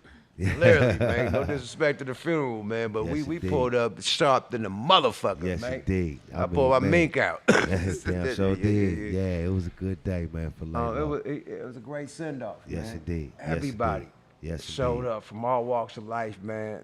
It showed you how loved he was. You know what I mean? Yeah. Period. Like you say, here, nigga in the cup, making sure everything happened for everybody. Yes, indeed. Including this. Yeah. I wouldn't be here if it No wasn't doubt. for Laylaw, No Mac, doubt. man. No doubt. And No Macca, doubt. but Law, Yeah. sent the invitation. Yeah, man. no, that's what type of guy he was, man. He used to hit me and chill, man. I need some beats, and I got some beats for you too. I'm like, you need some beats, but you got But some he beats. do beats. You know what I'm right. saying? You know, Right. he'll send me some shit, and I'm like, that motherfucker clowning, Law. Who doing that? He like, that's me, fool. I'm like, damn. Well, shit, let's do this. I'm gonna rap on your shit here. You take these right here. You know what I'm saying? He was always a man that knew how to connect the dots. You know what I'm saying? He'll tell me different stories like, man, I'm finna go pull up on Dre. One of the few niggas that can go pull up on Dre, and Dre gonna actually open the door for him. You know Ice what I mean? Cube, everybody. Cube, the whole Nina. Everybody. They opening the door. Yeah. Period. For They real. fucking with Law, hands For down, real, man. for real. Rest in Yeah. peace, Laylaw, man. Yep. Yeah, man. Let's get Spanky up in this motherfucker, man. You know what I mean? You can still chill, man. You can still. What up, sit on the Spank? bench. Spank, bring your ass up in here, nigga. Come on, the legendary Spanky Hayes up gonna in do this it like the Tonight motherfucker. You know we double booked tonight, man. Spank in this bitch. Yes, sir. Let's get What up? What up? up there for y'all. You know what I mean? Yeah, I've been waiting to smoke. Hold up, big slow up. You on vape want a pens and joint, shit? or Yeah, do give you him. wanna- Yeah, give him. I got one. That got live resin and all that shit. Oh, that's right. Yeah, it's so it's that's a high super power. That ain't strong. just a this one's, joint. like super potent. Give him the bite. Yeah. Lighter? Shit. Oh, Oh yeah, I gotta tell y'all too. I got a Spank, weed here's strand. your own. I got my weed strand coming out too. It's five called in there for you, Pineapple bro. Chill. You know what I'm saying? We gonna Oh drop that. yeah, this man. What's the summer. weed strand? Let them know. Yeah, Pineapple Chill. We dropping that, through Can of Muscle. Shout out to my boy Russell. Oh, we smoke so big. We smoke a lot. This pineapple right here, homie. I'm gonna give you some of this shit too. You know what I'm saying? When I drop this mic. Yes, indeed. We gonna smoke some and all that. You better Hello. get a boy Spanky some. You feel me? Spank Hizzle, my Detroit Nizzle. What's Yes, happening? sir. Shout out to Detroit. Happy birthday, Detroit. Detroit's birthday was like, 2 days ago? So, I ain't going to say the date, so we ain't going to date Hold it, on, but Detroit happy got a birthday? Yeah. Hold on, they celebrate Detroit Day. Yeah, what is it, March 13th? Oh, We on 3 day. Okay, man. What up though? What up, though? Shout What out up, to the though? whole Before Detroit. BMF show. What up, though? Before BMF, man. BMF. Before the 50 boys, man. Cavi, man. Go Mac with the sack in the building, man. Come on, Go man. Mac. We What up, talking Go big Mac? shit. How the boys treat you? Hey, you know what? You know what, Yuck? it's crazy because You need another one? No. Come on, man. You know I got the high power, nigga. High power. Hey, Yuck, you know what's crazy? Being from Detroit, man, and they all know that Detroit had to be like some of their first big shows or where y'all went to a lot, man, because we was fucking with all the West Coast rappers, man. Like being right there, you would think that Detroiters would fuck with New York, and we did, but we call ourselves the Midwest. So we not kept the that Mid West. East. Right. We keep and y'all that closer that to the West. East. Right, Yeah, right, exactly. Facts. Right. So, you know, actually we northeast. Northeast. That's Y'all what we northeast. are, actually, yeah. But yeah, we used to fuck with all of the West Coast greats, man. From Far Side. I remember some of the first concerts my mama took me to would be y'all. I think I need another mushroom chocolate. Y'all for this raised shit. me, man. I'm gonna take another chocolate. Them thing was I want strong. one. Just one. You You want only one? need Hell one. yeah. Don't, Come on, don't mushroom get- bop. Gonna help you. I'll fuck with If the you- Mushroom bop. Don't do that. I'm telling you, the microdose is one bop a bop. Yeah, Don't I'm over. only gonna Don't. take It's Over. not really a microdose, actually. It one feels bop like bop. it's like an Yeah, eighth. go and help yourself, man. Go. Like it feels like an eighth or something. And one. No, it doesn't make you hallucinate. It just make you. It's like a cloud over your head. I always say it's like weed. No, it's very similar to weed, want one? but it's like a little bit more. Like This shit live, shit. your, it's enhanced. Yeah. It enlightens the party. Yeah. We got the right shades on for these shrooms. Period. Just don't overdo it. That's all I say. Everything So is look. okay in moderation, maybe. Everything you gotta moderate. Yeah, everything. From Everything liquor needs to all moderation. that shit, you gotta moderate. But we got legendary Spanky, bro. What's happening? So, bro, check this out. Let's take it back to the start. I asked rappers, what was your first rap name and what was your first song? Okay. But I was a rapper too. Oh, shit. You want to go there? Let's go there. Okay, boom. What was your first rap name and what was your first song? Nigga, you start off as a rapper? Yeah, my first rap name was Faux Pop, cause Nigga, you just did that recently, no, nigga. no. If you can ask any of my friends, man. You was that was Faux my Pop name since you was a before, little nigga? before I was Spanky. You lying. I'm trying to Before tell you. Tupac? No, No. nigga, not before Tupac. No, Tupac was out, but I was always a fat nigga. But I was like that, so I always call myself Faux Pop. Fat Tupac. Straight up. You heard it first on Smoking Out Radio, Faux Pop. And my first song Rest in peace was to Tupac. I could Shit. eat a lot of fries. Huh? And that was What was your first song? Hold on, what it? my first song was I Could Eat a Lot of Fries. and that was the parody to I Believe I Could Fly. Oh, hell no. You feel me? So that was the R. Kelly song, but I did I can eat a lot of fries. Yeah, I could eat a lot of fries. But no, your first real song, nigga. That's a parody, nigga. No, but I was a comedian, so you know one of my. I thought you was a rapper. Right, but one of my first influences was Weird Al Yankovic. So that. Oh, that's he was the how I dopest, man. Man, say that again. Yeah, bro. Weird Al. Give it up Al, for man. Weird Al, the king of the parodies. For real, he did Eat It, man. He did Come Michael, on. nigga, and won. That's what blew him up. Hey, coming back to Coolio, he did the Jewish Paradise. Yeah, Jewish Paradise. Yeah, he did, on my man. mama. He did. On my mama, he did. Yeah, I studied his whole career, man. Before I wanted to be a comedian, I wanted to be like Weird Al Yankovic. And then I wanted to be like Richard Pryor. But I wanted to be like Richard Pryor, but I didn't never think I could be like Richard Pryor because he did it he was so perfect at this shit that it didn't seem like I could do that. Like, until I saw Martin Lawrence, I was like, okay, well, maybe I can do that. And then T.K. Kirkland, seeing them guys made me kind of develop my style because they gave me, like, confidence. Like, T.K. Kirkland would say anything. So I was like, damn, you could say anything? Like, wow, okay. And then Martin Lawrence could call you a bitch, a woman a bitch, and smile right in her face, and she won't even be mad because that's Martin Lawrence. He was likable. He's likable. So that's what I learned from. Like, Too Short. He's likable. So it's like that's why I learned that. You gotta have a baby ass face. Like you gotta have a child. Like Too Short still look like a child. Like he still got a baby diaper face. Like you can smack the nigga on his ass and he like, yeah, baby. Like he cry when he hungry. Yeah, like it's still like they got the baby like innocent face. So a little innocent face nigga say, bitch. You're like, oh, you little cute nigga. I'll let you get away with that. But a nigga, imagine Biggie with the cockeyed recipes of Biggie. Imagine the cockeyed Biggie without the glasses. Bitch! You like, nigga, Biggie's fuck you, nigga. You be ready to funk, nigga. Hey, Biggie, my favorite rapper. You'll be ready to funk with that nigga cockeyed Biggie saying bitch to you. Nigga, you'll take it serious. Cause he'll say, bitch. Bitch. Nah, you'll take it serious. Who did a screen like that? Nigga, the mushrooms just made me see the screen change. Who did that? Don't do the mushroom transmission. Yeah, I'm fucked up already. There ain't no hallucin. It just looked like the mushrooms did it, but he did it. Cause he a mushroom. Sure he did it. And after you take enough of them, everybody look like a mushroom. Nigga, hey man. That's a trip. So boom, okay. Weird Al Yankovic. Yeah. So do you start out doing like parodies or like what was your intro into doing comedy? Probably just bagging and snapping on people. That started off in like elementary and shit. Yeah, you had to have tough skin, nigga. Yeah, you gotta have tough skin. Your mama. Oh, man. What about when they have funk though? Like when the jokes go past and they say your mama wear panties, your mama don't, and you had to hit the hand. Okay, I remember that. I remember. You hit the hand, nigga. You a foul nigga. That's a West Coast thing, though. Oh, nigga, that was when I was little. When the jokes get too chill, you probably could contest to this, man. The nigga put the hand in like your mama wear panties, your mama don't. And nigga do the wrong hand. Oh yeah, you gotta fight.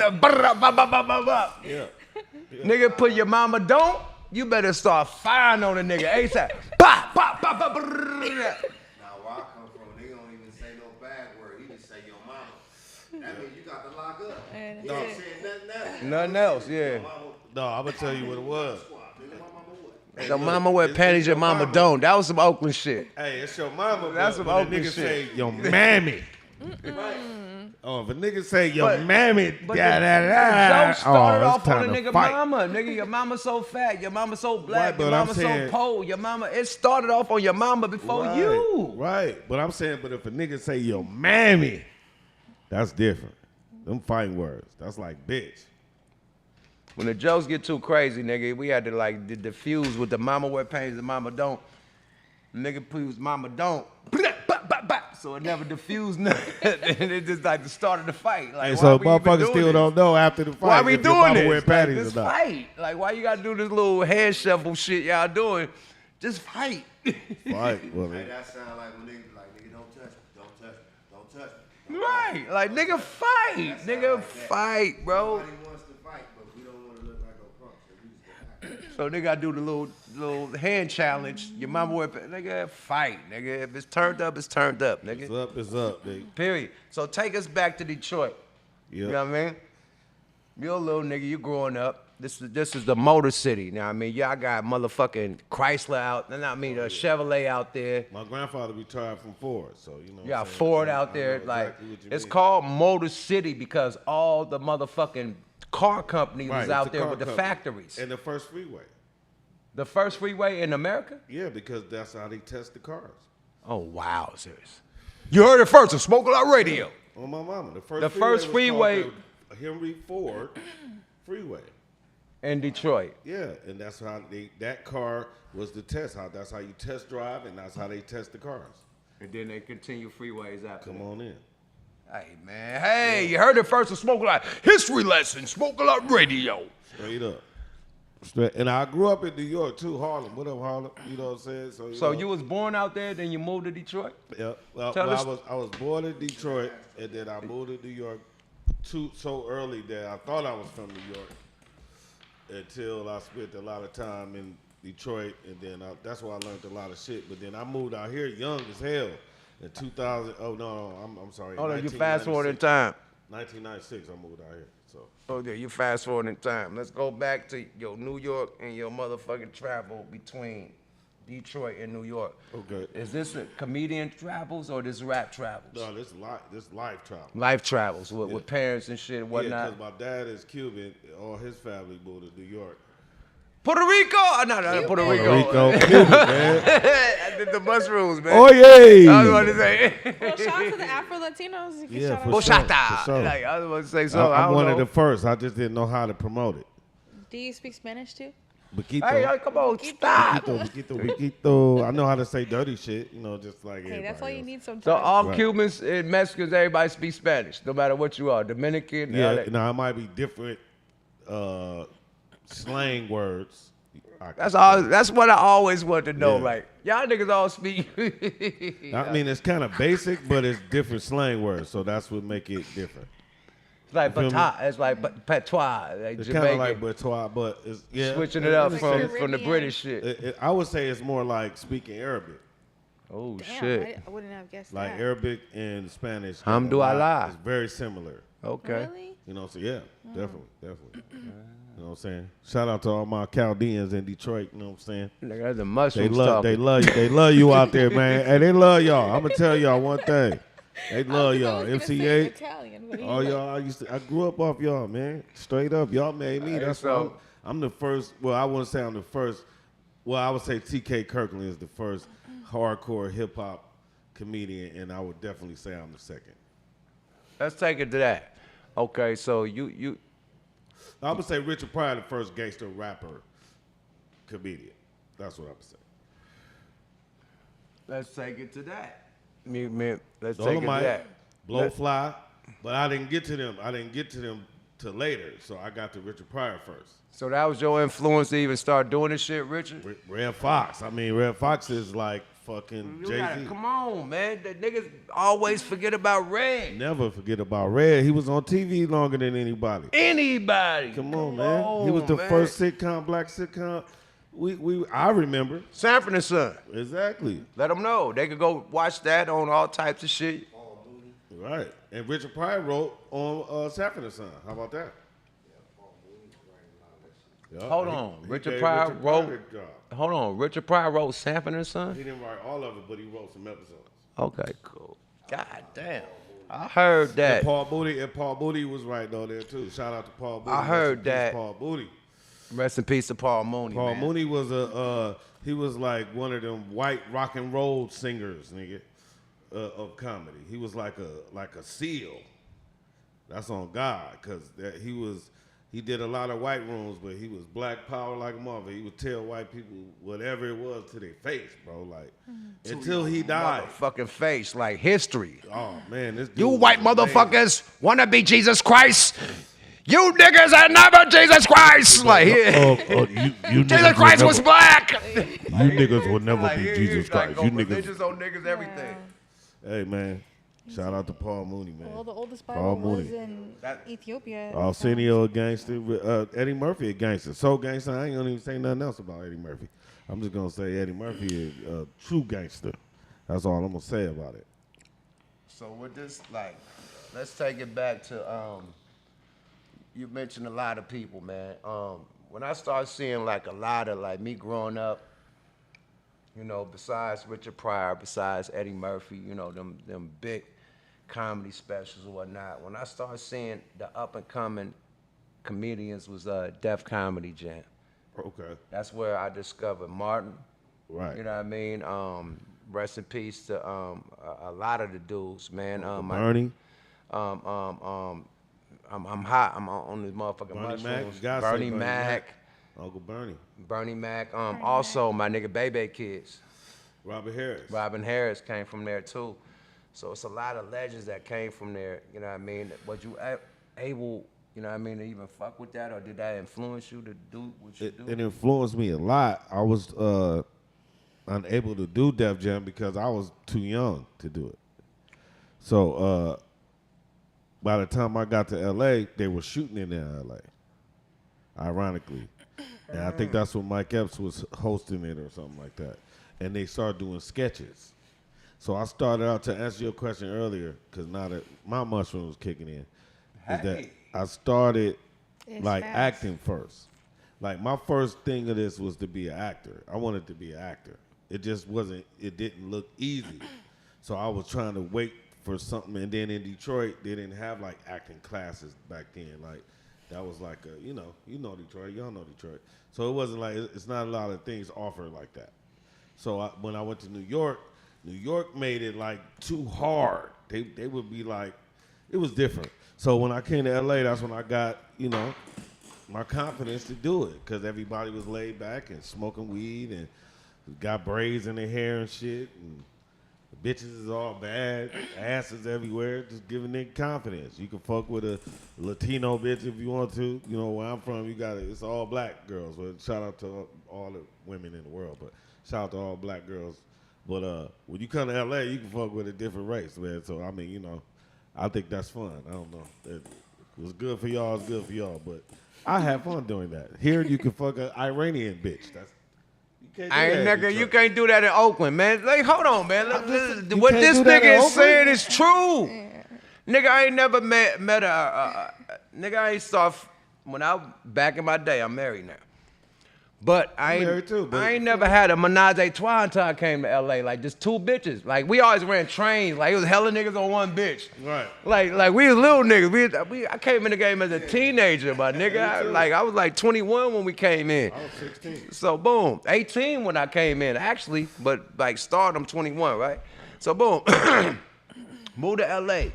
Multitudes of bitches, 2s and 3s, all at one time. So it's a whole different type of lifestyle out here. I'm glad you said that, man.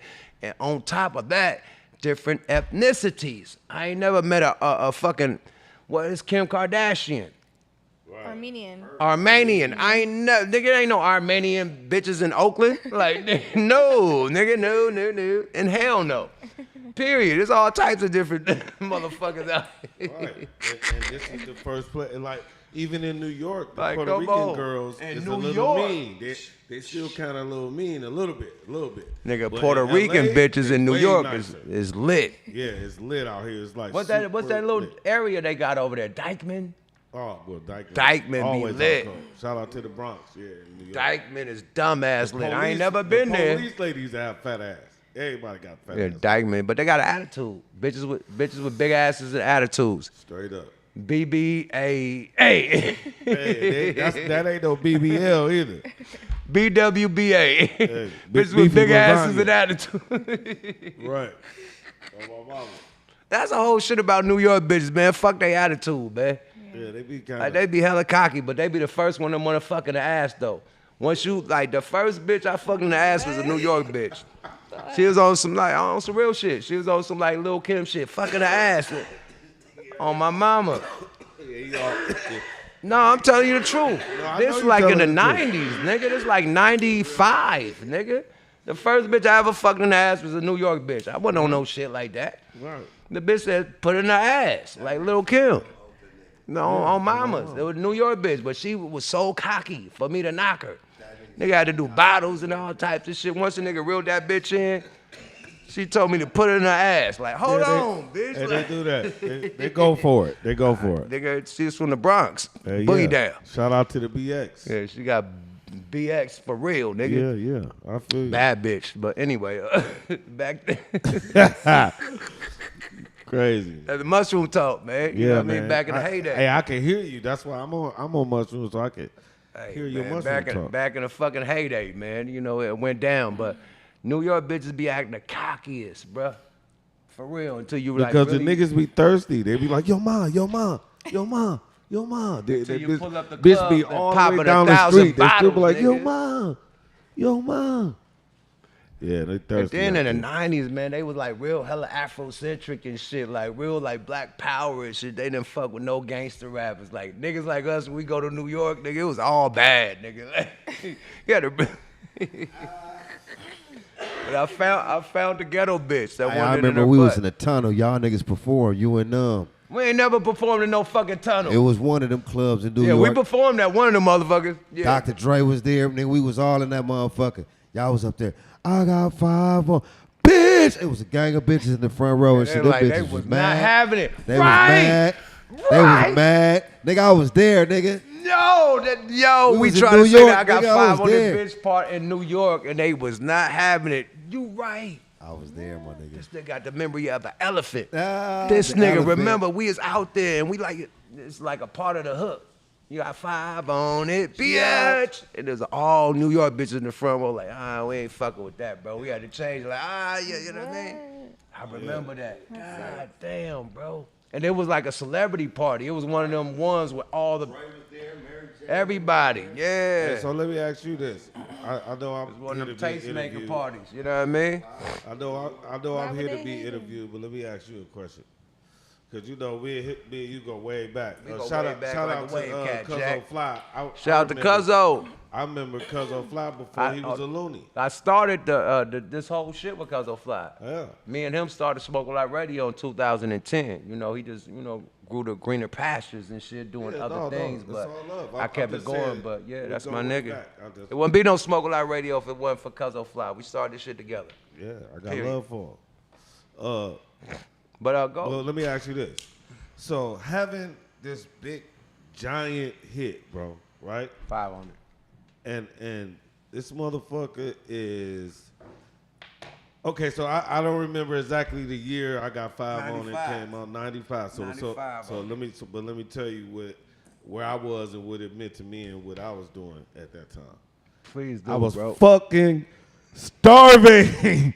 I was a fucking starving artist, nigga. Sleeping on niggas' couches, nigga. Couch to couch. Shout out to everybody that let me sleep on their couch. Yo, I still sleep on the couch. I still sleep on the couch. I still sleep on the couch right now. Nigga, I slept on the couch last night. I'm trying to tell you because I still sleep on the couch. We artists. Nigga, we come from raised on the couch. Nigga, the couch was the bedroom in the hood. Yeah. Facts, but continue.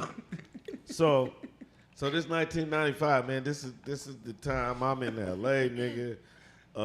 I'm starving like more. I'm eating oodles and noodles, nigga. I weigh about 140, nigga. I am starving, nigga. You 1 pack. Hey, I'm talking about no pack, nigga. You no pack at this time. I'm talking about my shoes didn't fit no more. My shoes were too big. I've lost so much weight. Low sodium pack. He was out of there. And then all we had was 5 on that shit, really. All we had was like 250. Pitch in. Basically, you know what I'm saying? That's why we made the song, nigga. We was just like you. We was the broke niggas. I was selling dope, though. Me and them was selling dope, but we had to take it back to when we was hella broke. Exactly. And where it started I'm in the D, dog, and everybody love that song. And I'm going to say this to you, too, man. You started a thing in Detroit. Like, a lot of, and let me say this. The reason why I say that is because Detroit rappers is coming up so hard, man. Shout out to all the Detroit rappers that's doing their thing right now. Solid Baby is one I'm going to just take him out the bunch and say, because he sounds just like a Bay rapper. Yeah, a lot of Detroit shit, though. A lot of Detroit niggas sound like. I thought Solid was from the Bay, too. But the whole thing is, we can't just do the Detroit, L.A. sound a lot like the Bay. Yeah, I mean, yeah. Like what? I'm just talking about the D though. The D definitely, but it's a vibe. Like everybody not giving the Bay credit. They gonna give the D credit before they give the Bay credit. They gonna say that's Detroit style. But now let me say this though. That Detroit developed their own style out of that, but it originated from the Bay sound. But Detroit fuck with the Bay. Let's speak on that. Let's speak on that. And y'all fuck with us too. We fuck with y'all that like. We fuck with y'all the long way. I'm trying to tell you. Since back in the day, the Cheddar Boy days. Man, let me tell you. Beyond that. Let me tell you feel me? So Detroit niggas. We'll go to the Bay and go recipes to Big Wipeout. Hey, you know what I mean? From the Cheddar Boy shit to the motherfucking the other side. Hey, you know what I mean? With ice in them. You know what I mean? Recipes come on, man. The original ice. Right. You talking about Blade Icewood. Blade Icewood. Yes, the original ice. Yes, sir. The big boy. Yes, sir. The first before Lil Flip had the fucking Lucky Charm. Yeah. Icewood had the biggest Lucky Charm in fucking life, right? Oh God. Legendary Lucky Charm Diamond Piece, right? What? Am I lying? Oh God. Oh God. Man. Blade so both sides. Blade, so really Blade. Okay, so I'm gonna just say it because the reason why we sounded alike is because Detroit niggas would go to Oakland and go get. You know, hustle. Yeah, Niggas would do they want to, and then niggas would go to Detroit. And we got a relationship like that. Yeah, it was a wiggle game. Old boy, niggas. One of the biggest songs out there is Old Boy. You know that had to come from y'all way. And I already had Old Boy. And then I was with my nigga Tough Tone. You know what I mean, nigga Tuffy. You know what I mean? So come on, them my niggas. Well, I was on the remix of that. Yeah. I was on an Old Boy remix, man. What up, though? You know what I mean? Rest in peace to Big Wipeout. Rest in peace to the fucking no, not to say fucking, but rest in peace to the legendary Badass. Oh my God. Badass was the nigga that brought me to Detroit. Come on, man. To meet the Cheddar Boys. Badass already had it locked out there. Badass was running it up. Nigga, Badass took me out there with the Cheddar Boys. I came back about a Benz, an S-Class. That's how much money we made within a 3-week span. Fuck with the Cheddar Boys, nigga. Rest in peace, Badass, man. Yeah. Rest in peace, Badass. That nigga slept on my couch before. That's my guy right there. My guy. Hey, man, we done set up and did push-ups and smoke weed and dare each other. He used to dare you to do anything. I dare you to do that. I dare you to do this, nigga. You ain't gonna do that, nigga. Whatever, nigga, let's go. I go first. Man, that nigga was, man. They didn't know that. Badass. They didn't know that Badass was one of Tupac's favorites. Of course. That's why Badass was on like just as many songs as the Outlaws. Being a nigga that wasn't an outlaw. Especially when he first got out. Pac Club, Sebo, 40, all them niggas. But how many songs Badass got with Pac? Beyond the niggas that listen, he loved Badass, for real. Oh, my mom, he did. Straight up. Dog, I did a skit back in the day that Tupac lived in Huntington Beach, and he was in it, and that Badass was in it. You could Google it. And he taught me how to be Tupac the whole time. Like, no, Tupac act like this, and he would do it like this, or he'd say it like that. Like, damn, nigga, like, damn. Hey, he fuck with Pac. He was the official outlaw. That nigga was like a he was a real outlaw, bro. Crazy. But That's crazy, bro. But look, let's take it back to you and the D, man. Yeah. We had a movie called 8 Mile. Is 8 Mile the description of Detroit from your eyes? Like, let me get the real Detroit detail. Because it talks about the, you know what I mean, the industrial shit about the Motown shit and all that. Yeah. I mean, it definitely hits some boys. Shout out to M, man. M bought the, shout out to M. M is my guy, man. I love him. I've been knowing him a long time since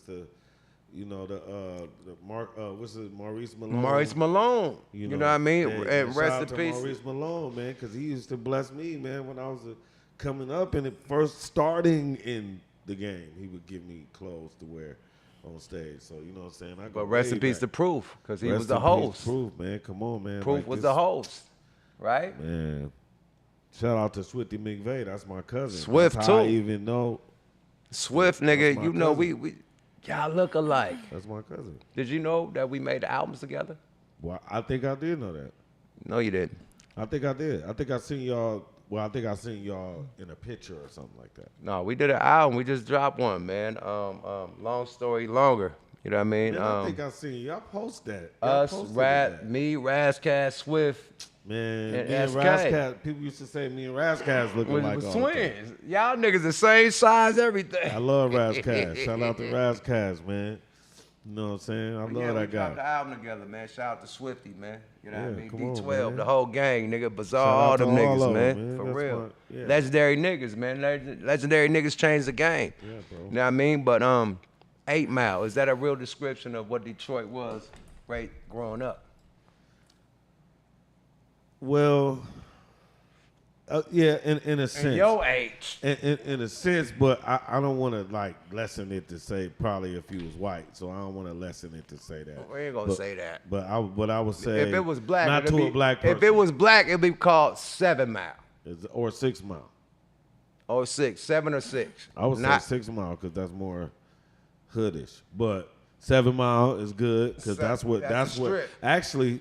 Okay, so listen, I'm gonna ride with you because look, And it had And that Maurice 6 Malone, listen, Maurice Malone shop was on 7 Mile. On 7. So I give you that. 7, so it could bro. be definitely gotta be called called 7 Mile. 7. That's the Definitely strip. Like Oakland got the MacArthur strip. Right. You know what I mean? The Foothill strip. Yeah. 7 is y'all strip Yeah. in Detroit. What niggas, you know what I mean? That's y'all strip. 7 and 6, but if you go on 8 Mile, you gotta have a license. Cause if you don't got no license, you fucked up on 8 Mile.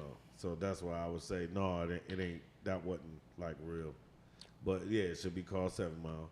And it made a good point. It put the city on. He shot it in Detroit. So, Facts. He could have shot it in Colombia or something, or fucking Canada. He shot it in L.A. and just made it set. You know what I'm saying? Facts. But he shot it in the real streets of Detroit, so I definitely love that. And I grew up watching it, so I can't say nothing bad about it. And Marshall, it's cool, man. He never dissed me. So, you know what I'm saying? Even when he wasn't a star and he was a big ass star. Like, I don't know him like that, but every time I ever spoke to him, he always was cool with me. So, you know what I'm saying? Okay, so let's take it back to that. You know what I mean? Detroit is on. You got an artist, you got D12, because it took a minute. You got D12, you got M putting up numbers, all right? We got Dr. Dre saying, "What up, Detroit?" Man, we was on fire. See, I lived in L.A. though, but I would go back to Detroit. But I just remember that was lit. Like Detroit was like hell yeah. Like, Okay. At the same time that's going down, the reason why, you know what I mean, I'm talking about this shit is the startup of Wildin' Out. Like right around that time, right? Like right around the 2000s, the mid 2000s. 2005. Yeah, I said the mid 2000s. Right. Bingo Flamingo. When the 50 Cent Eminem come out in D12, the mid 2000s. Like M came in 2001. Like 2003. M came 2001. Oh, so from dang. 2003 on down, but that was M. What did it take for D12 and everything and 50? Obi Trice. So boom, 2005. Shout out to Obi Trice, man. He did 2 songs named Spanky Hayes. If you don't know that. What? He dissed Nick Cannon in 2 songs, and he named them Spanky Hayes, part 1 and part 2. See, you just threw the alley-oop. Wildin' Out. Okay. You link up with your nigga Nick. That's Shout out like, to Nick Cannon. That's my dog. Let's take it back to when you That's my first brother. met Nick and show y'all relationship, because a lot of people thinking, you know what I mean? Let's let the fans know the relationship between you and Nick before we even go into the Wildin' Out situation. How you met Nick and how y'all relationship is. Nick. Oh, well, okay, so man, that's a long story, especially on mushrooms. But I will say No. Talk the beginning, because So the niggas need to beginning- know, so the because beginning from the of- beginning to the celebrity, because you got to start from the start. Okay, so Yeah. in the beginning, when I first met Nick Cannon, he was young as hell. He was a rapper, and I met him in San Diego. His first manager his name was Sam. He was an Arabic guy from Detroit, so that's how I met Sam, and then that's how I got introduced to Nick. So we would go to San Diego, and I'd kick it with Nick and Sam and Doc. Shout out to all them brothers in San Diego. Doc, they do comedy. They're comedy promoters. Doc and Sam would make it so I would run into Nick all the time, because, me and Nick would talk. Like, we'd be cool. So I would kind of coach him how to do comedy, but it's all confidence. So I basically would just say, man, you sweet, dog. Nigga, you going to be dope as hell. Or, you know what I'm saying? What you want to talk about? Yeah, that's funny, but try to say it like this. Or, no, it wasn't like I didn't take him to school, but in a sense I did, because show business is a motherfucker. To even get a person to guide you, point you in the right direction is a blessing. So, you know what I'm saying? It's a blessing, but he returned the blessing by, put me on the show. You know what I'm saying? So, but, that's another long story. Okay, so let's fast forward time to y'all starting the show. That's why I did the time phrase with the 2005 shit. You know what I mean? With M Right. and everything that's going down. Detroit is blowing up.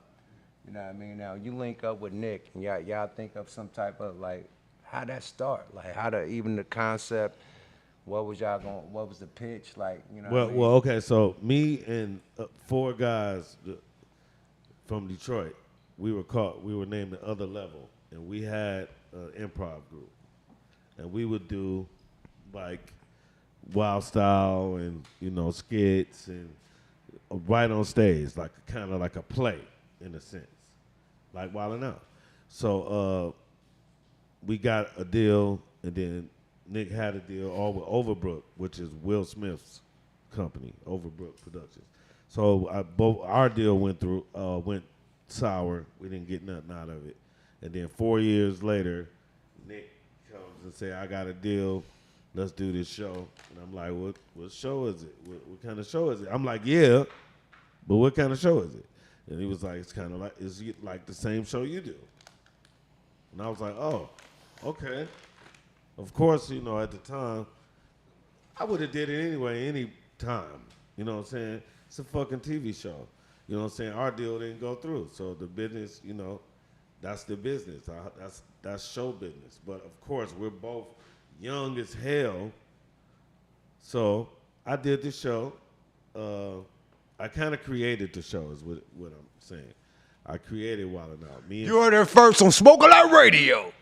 Continue. Me and 4 other guys originated, or we made the blueprint to Wild 'N Out.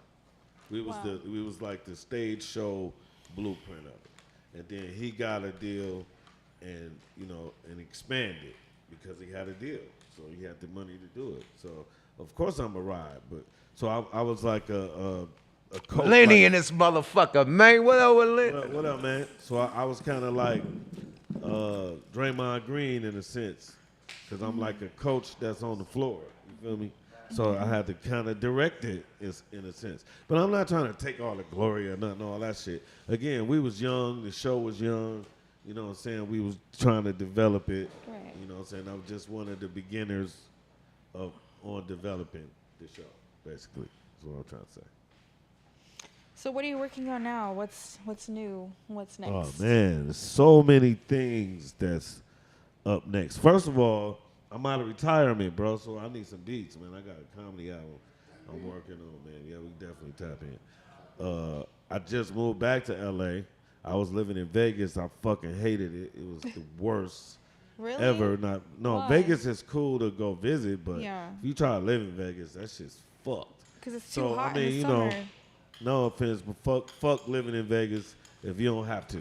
Right. The rent is cheap. Y'all moved to Vegas? No, I moved. No, I'm talking about the Wild 'N Out shit. Where'd it go? Like, hold on. Oh We no, living she in asked me Vegas? what I'm doing now.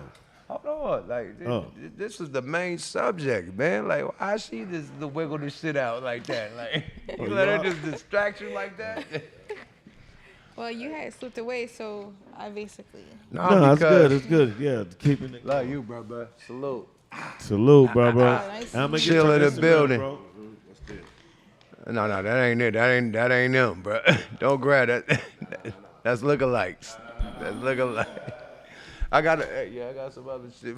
this nigga. That's crazy. Hey, but man, yeah, but- but anyway, I ain't trying to like bash the situation. No, it ain't no bash. We just want to like get the beginning and the start of it. You know what I mean? And just to say that you was a part of the start. Yeah, I was a big part of the start. You know what Okay, I'm saying? so y'all pitch it to MTV.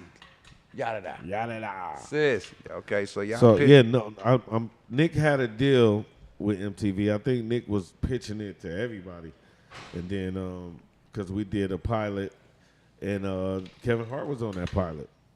Oh shit, Kevin Hart was part of the original pilot? Yeah, My favorite Shout out to comedian. Kev. yeah. So you know what I'm saying? So Afion, everybody. So shout out to all them guys. I love them, man. I was just watching Mikey Day on this Netflix show. Like, is this real or is it a cake? I'm like, damn, motherfuckers is eating, man. Everybody leveling up. I love it, bro. So I had to come out of retirement, man, because Hold I got on. tired of Yeah, seeing hold on. The people. mushrooms got you talking. Let's go back to yeah. I'm trying to get over that. No, because I gotta hear it, bro. Like we Okay, gotta all hear right. how it started. Okay, so it's what was the pit like? So MTV grabbed it. Yeah. Like this is Shout no out to disrespect to Nick. You know what I mean? No, it ain't I no got disrespect. people over there, he know I but run my mouth, man. this is part of your history. I love him. We can't, like, you want to go to what you're doing right now. Hey, I got the new comedy special. Let's talk about the history. Like, one of your biggest moments is Wildin' Out. That's why I mentioned. That's a fact. Hold on. That's why I mentioned Def Comedy Jam. Right. Wildin' Out is the new Def Comedy Jam, my nigga. Let's not get that confused for all types of, even social media influencers. Of course. Hella people coming up on that. Listen, so the whole please, internet is talk your shit and let them know where it started, my man. Okay. Don't think, nigga, that's a heavy, nigga, that's like Def Comedy Jam right now. Or in Living Color. All that. And then I'll tell you this So too. talk your shit, man. So fact. y'all get to MTV and then boom, tell me what was the budgets for the show. Not the budgets, but I don't know tell that. me, not the budget. We ain't gonna go into all that. But tell me, like, okay, you come to the set, the first show, and then like what was the concept? How y'all bust the shit down, how y'all got niggas. Different rappers. Yeah, lay down, man. Yeah, my nigga. Lay down. Yeah, lay it down, my nigga. Bro, the people want to know, my nigga. Like, you over here, you trying to fast forward time. Like, yeah, I got comedy special tonight, coming out tonight. She asked me that. But look, okay. Nah. So look. Let me give it to you. Yeah, nigga, Wildin' Out is that shit, nigga. Shout out to everybody. There's too many. Corey Holcomb. That be over here at the Coin Academy, nigga. Mac Hodges, man. Yeah, Mac Hodges, super producer, man. Without Mac Hodges, man, a lot of that shit wouldn't have happened. 80%. Okay, man, start it, man. Talk your shit. Y'all go to MTV.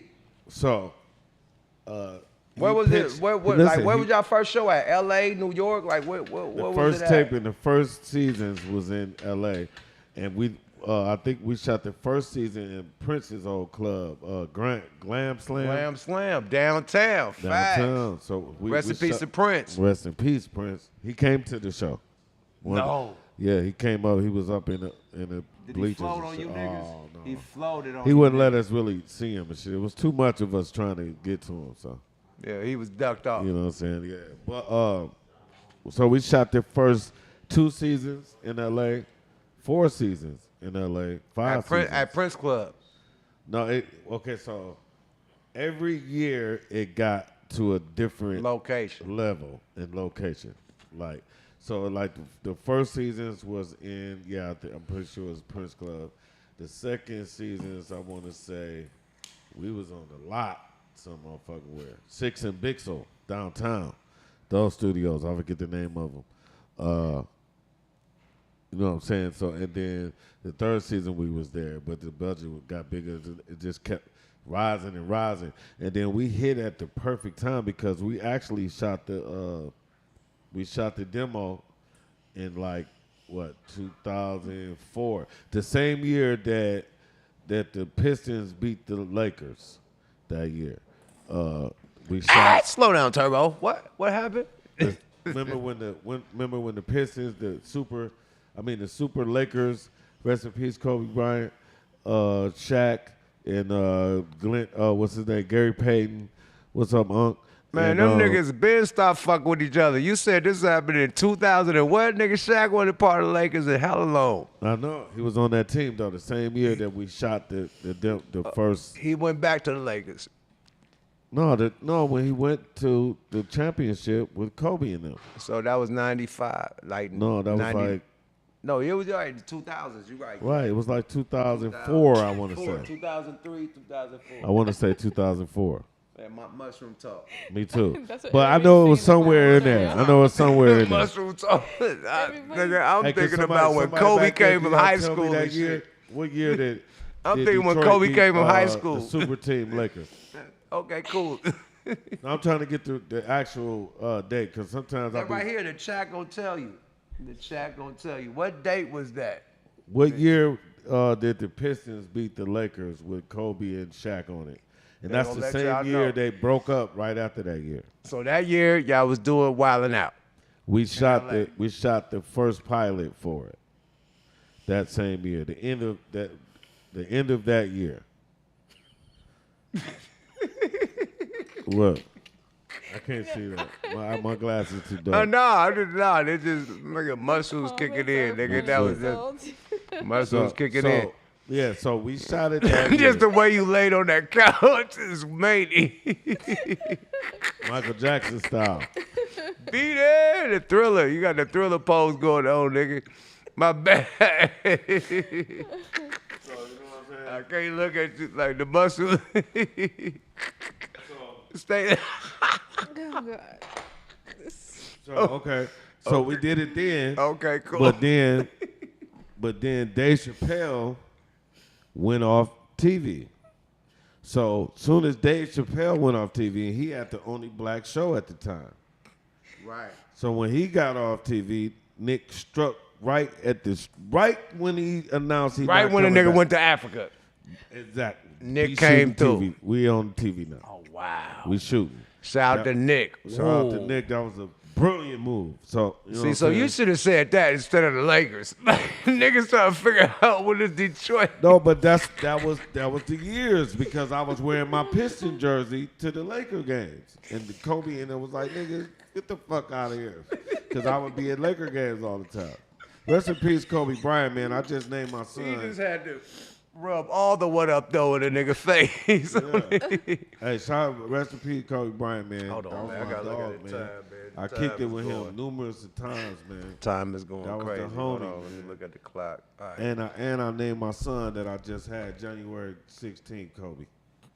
You know what I'm saying? My loved one, my little baby boy, Kobe Clay Hayes. You feel me? Yeah. Okay, so y'all come in winning like, I mean, He keep going right back to that shit. I keep going straight forward. I'm going way to the future, and then he go okay, back to the boom. past. No, because we got to get the start, nigga. Okay, we I'm talk here. about the start of these hip-hop niggas, man. Why we ain't going to start the start with a comedian nigga, bro? Okay, I'm on it. Let's Like, go. what the fuck is going on, bro? Relax. Get your Michael Jackson on, nigga. Come on, baby. So check it. Nigga put his foot up. The mushroom talk. So boom. Spread it out like a mushroom right now. So boom. Okay. Let's get into the detail of the show, right? It's like improv, like type comedian shit. Is it scripted? Cause everybody wanna know is it scripted, even the rap parts and shit. Like y'all got rapping shit going down. Was it scripted or hella improv? Like show the talents, like of y'all really putting that shit together. Well, it gotta be kind of scripted because It's on television. it's on television. It gotta be structured. It gotta be structured. So, but we rehearsed a lot, and what we got out of the best rehearsals, the best results, we would kind of like keep them in the barrel. Like, you know what I'm saying? That's why we would have writers. And our writers, a lot of the writers in the beginning didn't write a lot of things for us, but they did remember for us what we would say because we was battling each other super hard, especially like when the heavy hitters came in, like when Cat came in, and you know what I'm saying, he would like anything this nigga would say, they would just, man, he's magical. I love Cat Williams. That's my brother, man. I seen him recently, man. Kicked it with him recently, and that's my dog, man. I love him, man, for real. I'm so proud of Cat Williams, the way his success, like. You know what I'm saying? Like, you see this shit, but rarely do you know a motherfucker that's really doing that shit like that. Like, this nigga, Cat Williams is a gangster rapper. You feel me? Like, on my mama. So, but back to that. So now we in a room full of fucking destroyed monsters. Monsters! And You just named Cat. That was like Cat is an animal. So, and then Cat, yeah, all of them. Apion is a dog. Are you gonna be prepared? I think he gonna just do the 5 on the 5. We ain't gonna do the drink. Cause these are mushrooms already. We ain't gonna do the drink thing. Yeah, no, I can't. I gotta drive. No, so hell no. We ain't doing the I drink can't- thing. I We can't do the 5 on the mushroom 5. and drink. No, Now hell we no. could do we could do a smoking. That's another game I'm gonna do, the smoke one. I'm gonna Okay. bring the smoke one to the game. Okay, well too. fuck it. I'll do the drink game. Come on, let's go, man. Fuck it. But no, continue, man. So boom. Nigga, you fucked me up. So Y'all got the heavy hitters. You got Cat Williams. You got everything. So everybody on the A game. It's Kevin really, Hart and Cat Williams. Kevin Hart was there too? Yeah. At the beginning? In the beginning. What the fuck? Yeah, he was there. Shout out to Kev, man. Kev got a lot to do with a lot of shit, bro. Yeah. Okay, so when did y'all start adding the rappers to it? Because I started, like, Conceited, I think he was there, like, since the beginning, right? No, well, okay, so. Battle rappers. Like. Okay, so in my opinion. Like the Japanese. I'm going to say this. Let me shout out to Boo Capone. Talk your shit. Let me land. Boo Capone style. Okay, so I gotta just say this. I gotta say it. Fuck it. I'm gonna just say it. This is the real shit, though. No cap. First of all, before I start even saying this, I gotta say rest in peace, Chinks Drugs. Chinks. Because he was with me that night. Me, French Montana, Smack. Shout out to Smack. And we was all at my homeboy Dennis, and Dennis is a clothes designer. Shout out to Smack. And I know a lot of clothes designers in New York, all the ones that ain't, I'm going to say a safe word, same sex. All the real niggas in the, clothes game. I've been knowing them. We all came up together. But anyway, so what was I saying? I'm high as fuck right now. Well, okay, what was I saying? Nah, you was on the Nick with the battle rappers. Man. Okay, so the battle rappers. Battle rappers. Okay, here you go. Mushroom talk. But it's real though. It's real. We all on shrooms, man. Shrooms make everything lovely. Let's go. Yeah, this all real. Now, motherfuckers can debate this, but whatever. So this is when we went to New York. Okay, so this is 4 years off of doing Wildin' Out. I forget what season this is, but if I was throwing darts. It was 4 years, I would say about 8. This is about 8, season 8 now, because we in New York. It's either 8 or 10, something like that.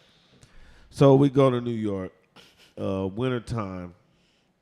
Cold as fuck. January, end of January. Shout out to all Aquarius. It's my birthday, January 31st. So, that there. So we in New York. I go see all my fashion niggas and all that shit. So it was 2 days that I had off, and I went to my boy Dennis' spot, and he had Smack in there, and he had Chinks in there, and French Montana was on his way there. So I waited till he got there, and I brought them to the set of Wildin' Out. So you bought Smack DVD and Chinks, Santana, French Montana. This one he had a Coke Boy DVD. All that. Let's go back to the DVD game. Yes, sir. This one it started before YouTube and all that shit. All that. The DVD Shout out game, to Smack. man. Shout out to Smack. Shout out to Smeezy. That's my dog. I ain't seen Smack in a while. But so in my opinion, that's when the rappers start coming. But like you just brought them to the event. Like when did y'all start? Like the first rappers that y'all gathered. That was season. More the story. So the season after that, Conceited came. See, bingo. But I think it was supposed to be Chinks. You know what I'm saying? They was trying to make, and then Nick and French Montana did some business together, opened the store on Melrose and da-da-da-da-da. I'm not saying I'm responsible for that. I'm just saying, I brought Smack and them there, and that's how the rap started. I think him and Smack started, trying to do some things. Bring artists and shit in. Bring artists there, and then, no, I'm not going to say that, man. Fuck it, this positive. So, and then another incident happened, and then where I quit. Oh, let's talk about when you quit. Fast forward time, like why did you leave Wildin' Out? It's a lot of reasons, because they took the whole time. Well, okay, you watch karate movies, correct? I got kicked through a karate screen, nigga. Nigga, I had a yellow belt, right? I was so kung fu'd out with my little karate shoes and shit. I was watching The Last Dragon, nigga. We had a karate match. The Dragon. Nigga, I got the kicked. Last Dragon. I got kicked. That's the shit. You've got that glow. I got that was you going feel the glow. You got that glow. Everybody Your body know you got that glow. It's the power of elevation. Shine on. Everybody was out there karate fighting and shit, right? I got drop kicked through a motherfucking TV screen. I mean, not a movie screen. Last Dragon. So I know about karate. Back to you. So the 5 Deadly Venoms, you know about that movie? Yes, sir. I'm gonna say I'm the Toad in that. You understand what I'm saying? Just to break it down. Okay, got it. So you got to remember that it was the snake, and it was the centipede, and it was the toad. The toad. That's number 5. That's 5. Oh, okay. You naming it first. So snake was 1. I'm 1. The boss. That was snake. The snake is the boss. Right, and then it was the number 2. He was the centipede. That centipede. The centipede was 2. Right, and then it was the 3 was like the scorpion or something like that. Yeah, because he was the police. Remember? Yeah, he's the police. And then 4 was man, what was the 4th nigga? I could see him, but who was the 4th? Oh, the 4th nigga was because remember Beetle. But remember, really it was 6 because it was the one that was sent there by the master who knew all their styles, but he couldn't beat none of them unless he joined one. See, deep so knowledge. Really it was 6 of them. Right. So to make all this story, so Nick was number because remember 3 and 4 was the police. You remember that? Right. Okay. So. And then remember 5 and 4 was homies because 5 was hanging with the police guy. Remember? Yeah. Okay. But I ain't saying Nick the police. I'm just saying in that scenario. Whatever your scenario is. Because remember they I know niggas had karate skills. Listen. Remember they sent the number 4 away so they could try to kill number 5? Facts. Okay. Absolutely. So basically, and then number 5 had 4 motherfuckers. Hey, yo, you know what? Fuck they story. What about your story? No, listen, nigga, no. listen, I don't want to hear about that. Listen. You fucking my high up. No, I'm supposed to. Listen. Do you remember when number 5 was fighting 1, 2, and then 3 was just watching? Care. We don't care. All right, I don't care either. I'm just high. We don't care. But I think people who seen that movie, they know what I'm trying to say. That's what I'm saying about that. You trying to do a what a difference! I just wanted to bust that out on a nigga. Bro, I'm crying, bro. Nigga, you try to paint a karate scenario. Man, talk your shit. What happened, bro? That is my shit. What happened? Nobody is Korean. Nobody got karate shoes Okay, on. so basically I knew the blueprint, so people was just trying to get rid of me. So I wouldn't have to, so I won't have my name on nothing or own nothing or nothing. They just wanted to keep me as a artist. And I kept saying, well, dog, I should get writers credit. I should get something for this, or let me get the DVD money, because he ain't give a fuck about that. It's only one DVD, and he put like 4 seasons all in it together. And then the more it came out, I wasn't in it more and more and more. It's like somebody was kind of hating on the nigga because I was complaining. I got the big mouth. You know what I'm saying, man? I feel like I should get more, or I should do this. And the more I asked for, the more they kept trying to like push me away, and then they kept like trying to make Nick like look away so they can, get rid of a nigga. And here go another fun fact. Before we even shot the first episode of Wildin' Out, they fired me. Why? I don't know why. How the fuck you got fired on the first episode? No, before we even shot it, in rehearsal. That's what I'm trying to tell you. They were trying to take the power away from me from the beginning, bro. And then Nick had to bring me back. So shout out to Nick, I love you. You know what I'm saying? He fought in whatever he did to get me back on the show. You know what I'm saying? Because they had fired me. They was trying to get me away from. I knew too much. I was the only nigga that could say, "No, man, come on, man, you can't do it like this. You got to do it like this." You know what I'm saying? Because I'm one of the blueprint makers. No, you was the Michael Jackson. Look how you right, laid out. the Stephen Curry. You feel me? Look how the fuck you laid out, bro. You was the blueprint. Shout out to Stephen Curry, man. You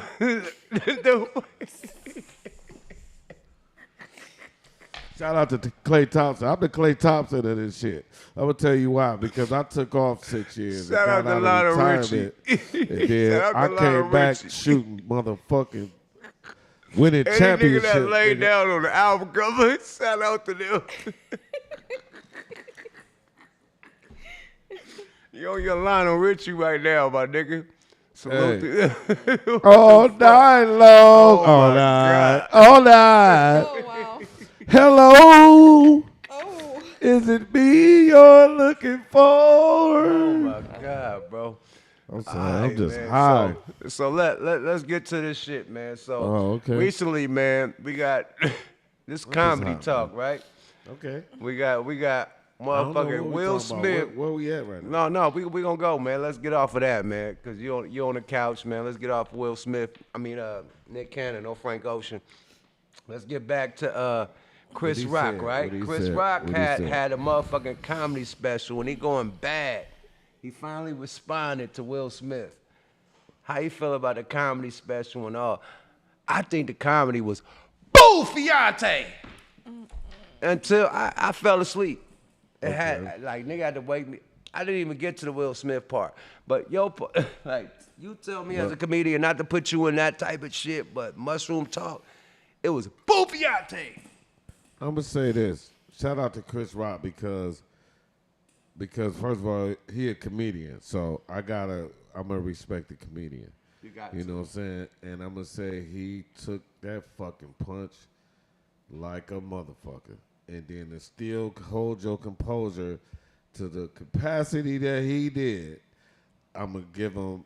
That's the best acting job Chris Rock ever did. Like facts. To me, like that moment in time at the Oscars, he should have got an Oscar. Getting socked, he should have got an Oscar right after that. Facts. That's on my grandmama. Facts. He should have got an Oscar. Right. Everybody thought it was fake. My God. Niggas thought it was fake. Like, nah, they faked it. Tripped out. But shout out to Will Smith. Will Smith at the same time. I mean, I don't know. It's hard. It's hard for me, man, because when you black, you can't pick a side. To me, you gotta just be like, brothers, y'all brothers, just stop. You can't be like facts. Real talk. Like, yeah, you can't jump into. I fuck with Will Smith. He smacked shit out of him, and you can't be like, I can't. I fuck with, Chris Rock. But I will say this to your question. No, the comedy shit was bull fiance. No, listen, I did not feel that Chris Rock went in hard enough. If I was Chris Rock, and I don't want to all the way say it like that, but great job to Chris Rock. But what I'm saying is, but then too, before I even say that, I'm gonna say Chris Rock he's not like a tough guy. He's not a tough guy. He ain't a pushover, and I don't think he a pussy or none of that. Every time I seen Chris Rock, he's been very kind to me and kicked it with me and shook my hand, and he's a great guy, a gentleman. So that's why he didn't hit him back or try to fight him back. And then he was at his job, and he ain't used to that. Chris Rock ain't used to motherfuckers walking up to him, smacking him. He ain't even used to motherfuckers walking up to him. Facts. You feel me? So, you know what I'm saying? So the mere fact that Will Smith walked on stage with him while the cameras was on, and he stood there. You feel me? Like the nigga, that could have went a whole lot of ways. He could have drop kicked the nigga. He could have ran away, and that would have made it comedy. Security, get him. That would have made it like a skit. Right. And then backstage they would have, but at the heat of the moment, he man, continued you can't with the say dialogue. what you would do. He continued like a kept professional, going, man. So to me, that right there defeated Will Smith. To me. Yeah, so him doing those jokes, and I only seen it like once, and I was like, okay, all right, Chris. But no, if I had to put it, you know, but the slap versus those words, I would say no, the slap still win to me. You think slap won? I mean, yeah, I would say the slap still win, though. Like, motherfuckers slap you, bro. You can't sleep that off, man. You can't talk that off, man. Real Shout out Detroit to, and no disrespect to Chris Rock. Again, like I'm saying, like, hey, look, Tony Rock is my nigga. Like, I fuck with them. Like, you know what I'm saying? Like, I fuck with, you know, Chris Rock got another brother in New York who do comedy. You know what I'm saying? I met all of them dudes, man. They all cool with me. I'm cool with all of them, for real, in real life. But, you know, but at the same time. The smack won. Smack DVD won. I would rather, I wish I had the freedom to say the shit that Chris Rock said. I will say that. But, you know, at the same time, a motherfucker just smack you, bro. That's weird. That's weird. I'm going to just say that. That's weird. That's a weird situation to be in, bro. That's all I'm going to say about that. That's what the mushrooms told me to chill out before I say something way out of line, stupid, disrespectful, and I ain't even trying to go that route.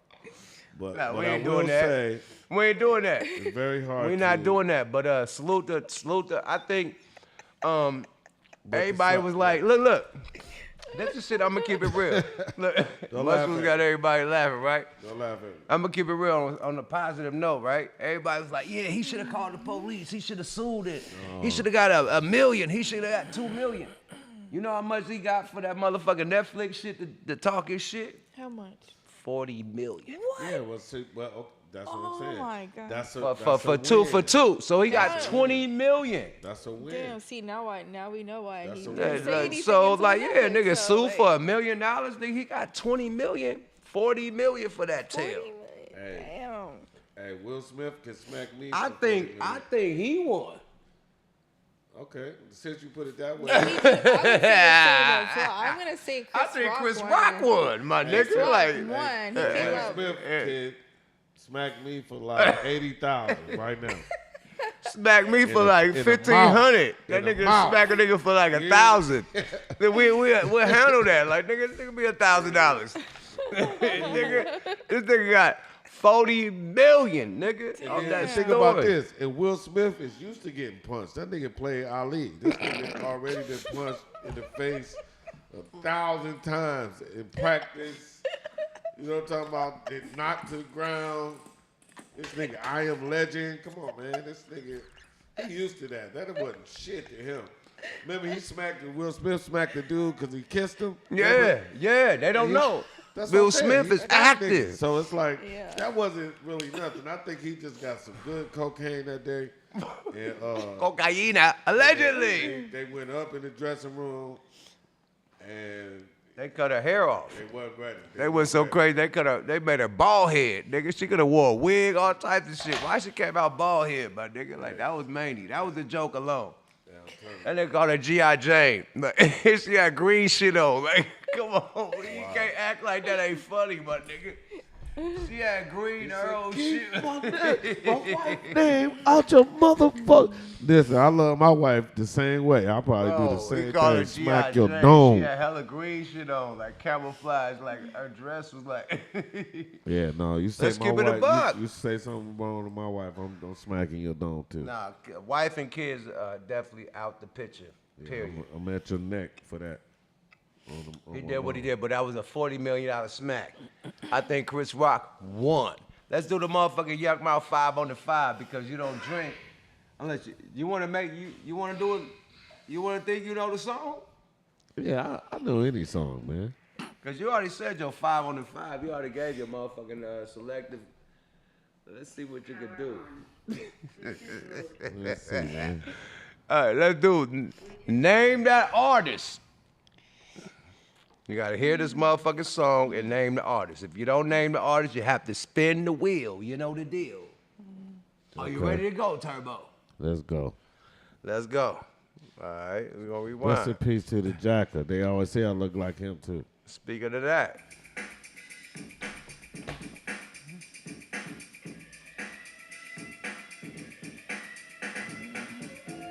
You got it. You got it. Name the artist. Who made that song? Wait, can I? Okay, so Who made that song? Can I say 2 people? No, 1. Nigga, you gotta spin the wheel, my nigga. Jack. Okay. Oh, no. Name two. Okay, Go so ahead. what I was gonna say is Steady B, but if it ain't Steady B, it gotta be like somebody that was in his crew or around that time. You didn't spin the wheel, nigga. But who what? What's his name? It's Cool C, nigga. Oh, come on, but he was down with Steady B though. You gotta name this nigga. You didn't Oh, name come on, I said it halfway though. Nah, nigga, no. All right, hold on, man. God damn. We could have to take a shot too, nigga. Spin the motherfucking wheel Okay. and then do the In deal. that the case, deal. hold on. Bring it closer to me. Bring it closer to Razzcast Jr. Oh shit, you right. That's my dog Raz. We fuck some of the same bitches. Yo, his sons is mania. Casa Culture. Let's see what this nigga got to say. Just gonna say. We have to take a shot, nigga, down there for your fuck up. Hey, it's gonna say nothing. Fuck us all up, nigga. It's gonna say nothing. What that say? Everybody drink anyway. Oh, Hey, my God. everybody drink. Everybody drink. Hey, so Everybody drink. to end this motherfucker on the good one, man. Everybody drink, nigga. Yeah. Hey, we ain't gotta end it. We about to end it. No, we ain't ended it, nigga. You just lost the game, nigga. This white liquor? Damn. I'm about to Nigga, get steal lost, a nigga. You lady better purse. play the sauce. Hey, you got a lemon or something? No, Bullshit, nigga. man. So, boom. Okay. Let's talk about you, bro. Okay. Your comedy specials, what you got going on, and what you about to bring to the table before we get the fuck up out of it. Because you lost the game, nigga. Okay. So what's next for? Hey, let me get some of it. I cannot with these comments. I need to stop reading the Fuck comments. it up. So look. Who was your second artist that you was gonna name? The Jacker? Because he what? made the glamorous life. So when you said the Jack, I said, oh, this is an alley-oop. Jacker got a song called Glamorous Life. Now see, don't you gonna make me drink again because I don't know all the Jackers songs now. No, well, you said recipes to Jack, and I said you should have the alley-oop, and then the song was called Glamorous Life. All right, hit That's me his with another one singles. though. You want another one? Hit me with another one. Nigga, we gotta spin the wheel again? All Oh, right, fuck it. no, okay. You ready to go take another shot? I'll go. Let's talk about you, man, before we get up out of here, man. What's next for Spanky Hayes, man? I'm high as a motherfucker right now. Mushroom Talk 101. So, but let me see. Billie Jean style. I am so this like Van Halen style right here. Nigga, like, That pose is mania. I was about to say that pose is ill. Just lay back down. Don't do that, bro. Hey, what don't, happened? don't talk like that. Come on, man. Get the fuck out of here. That's ATL style, nigga. That's who style? Lennox Ball.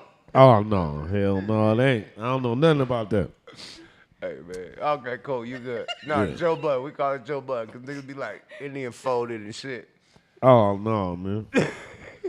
All right. We don't want that impression at all, my nigga. Shout out to all the skateboarders, man. We stretch, motherfucker. You hear me? All right. Nigga want you to be in the Michael Jackson style. All right, cool. but you Back can't be to in that, bro. This You can't be in, you know what I mean? nigga with the yoga pose. Hey, my daughter named Jedi. I am yoga. Nigga, you doing a yoga stance, nigga. Like, get up out of here, bro. Nigga look like Russell Simmons and Hey, shit. let me tell y'all something. Fuck y'all. I got a stretch, motherfucker. I thought about the first pose was mania shit. I'm like, boy, don't do the crawdad. don't Nigga said the crawdad. do the crawdad. cold for that, Okay, so boom. Mushroom talk, man. What's for the future, man? You relax. Oh, man. Everything's looking good. You know what I mean? You look in the sky. Everything's beautiful. Oh, man, let me tell you, man. What's First next of all, for let me Spanky? start by saying everything I said negative.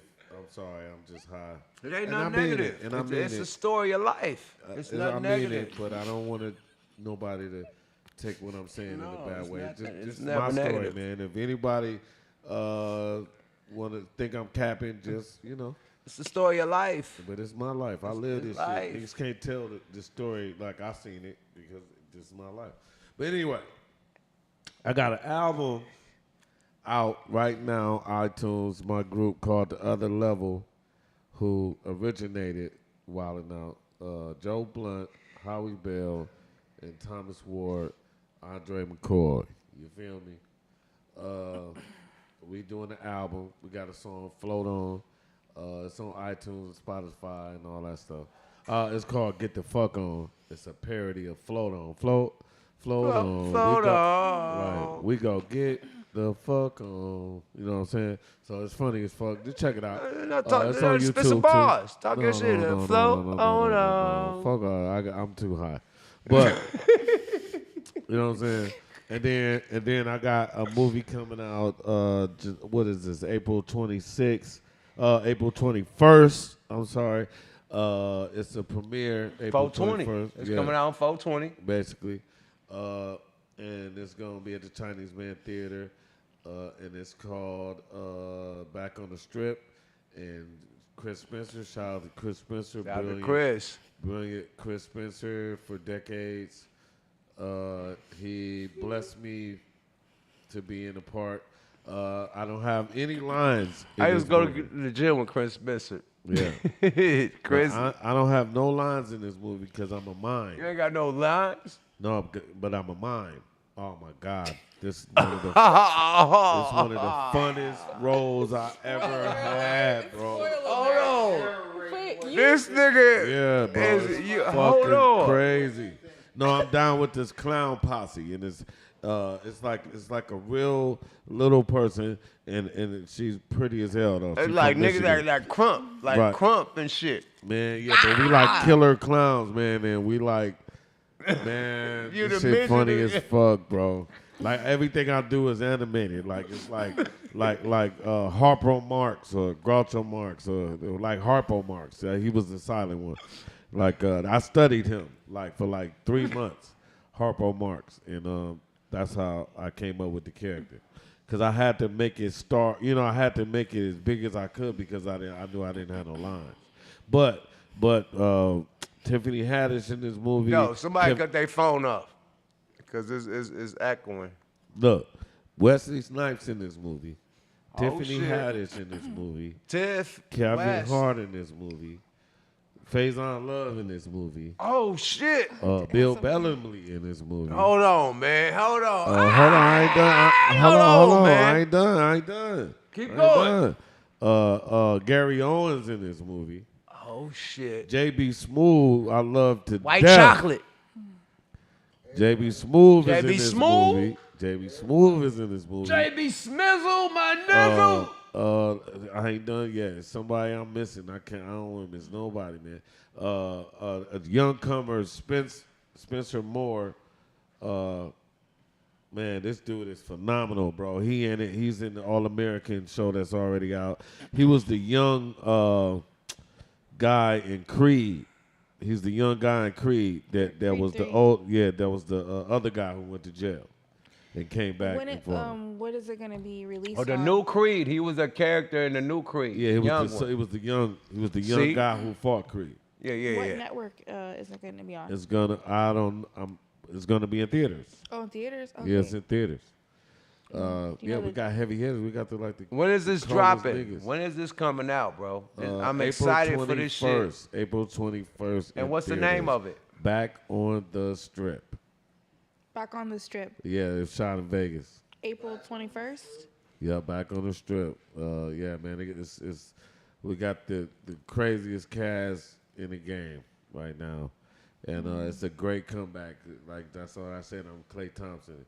I retire and then come back and write in the dopest movie that's about to come out. So, you know what I'm saying? So I'm getting my album ready. I got some other shit coming. I got other movies coming out because of the success. And here's another thing, drop a jewel on y'all about movies and being a movie star and a rock star, that it's all timing. Like people might shoot a movie on you but you're not that hot yet. And then they wait till, you know what I'm saying, they might develop 3-4 movies that you're in But then once you do a movie that blow up, then all these movies come out on you. You know what I'm saying? Because they've been holding them in the can for somebody to get hot so they can get more money off of it. You know what I'm saying?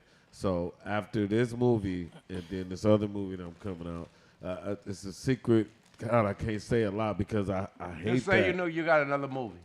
I do, but it's the biggest role I ever got. But just say you got another one that's I got one that's bigger than this one. and I'm playing a guy that You got one mentioned that's already. bigger than this one that you just named. Yeah, I would just say that you already said his name already, and that's all I'm gonna say. Bingo.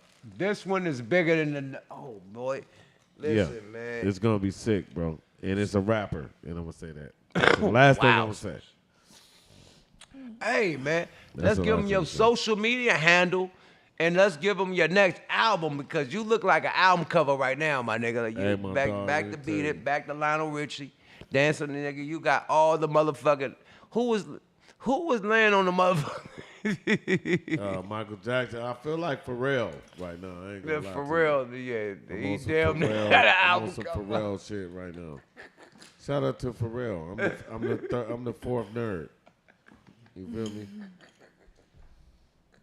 That's what it is, bro. Shout out to all. I'm a rock star, Look, man. I'm People don't understand look that. on all mamas, man.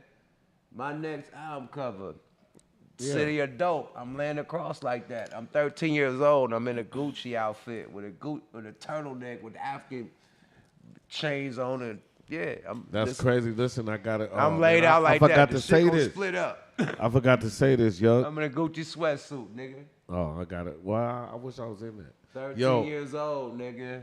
Yo, I Getting just. guap, nugget earrings and all this shit, nigga getting paper. Young nigga with suede ballies on. You gonna That's look like my that? album cover for the next one, nigga. Hey, you gonna look like that nigga that used to date I'm Griselda. gonna look like you right there, but a young nigga. No, the black dude who used to fuck with the dope queen that was out there in Oakland. Ah, you fuck. That's my nigga too. Fuck you, bro.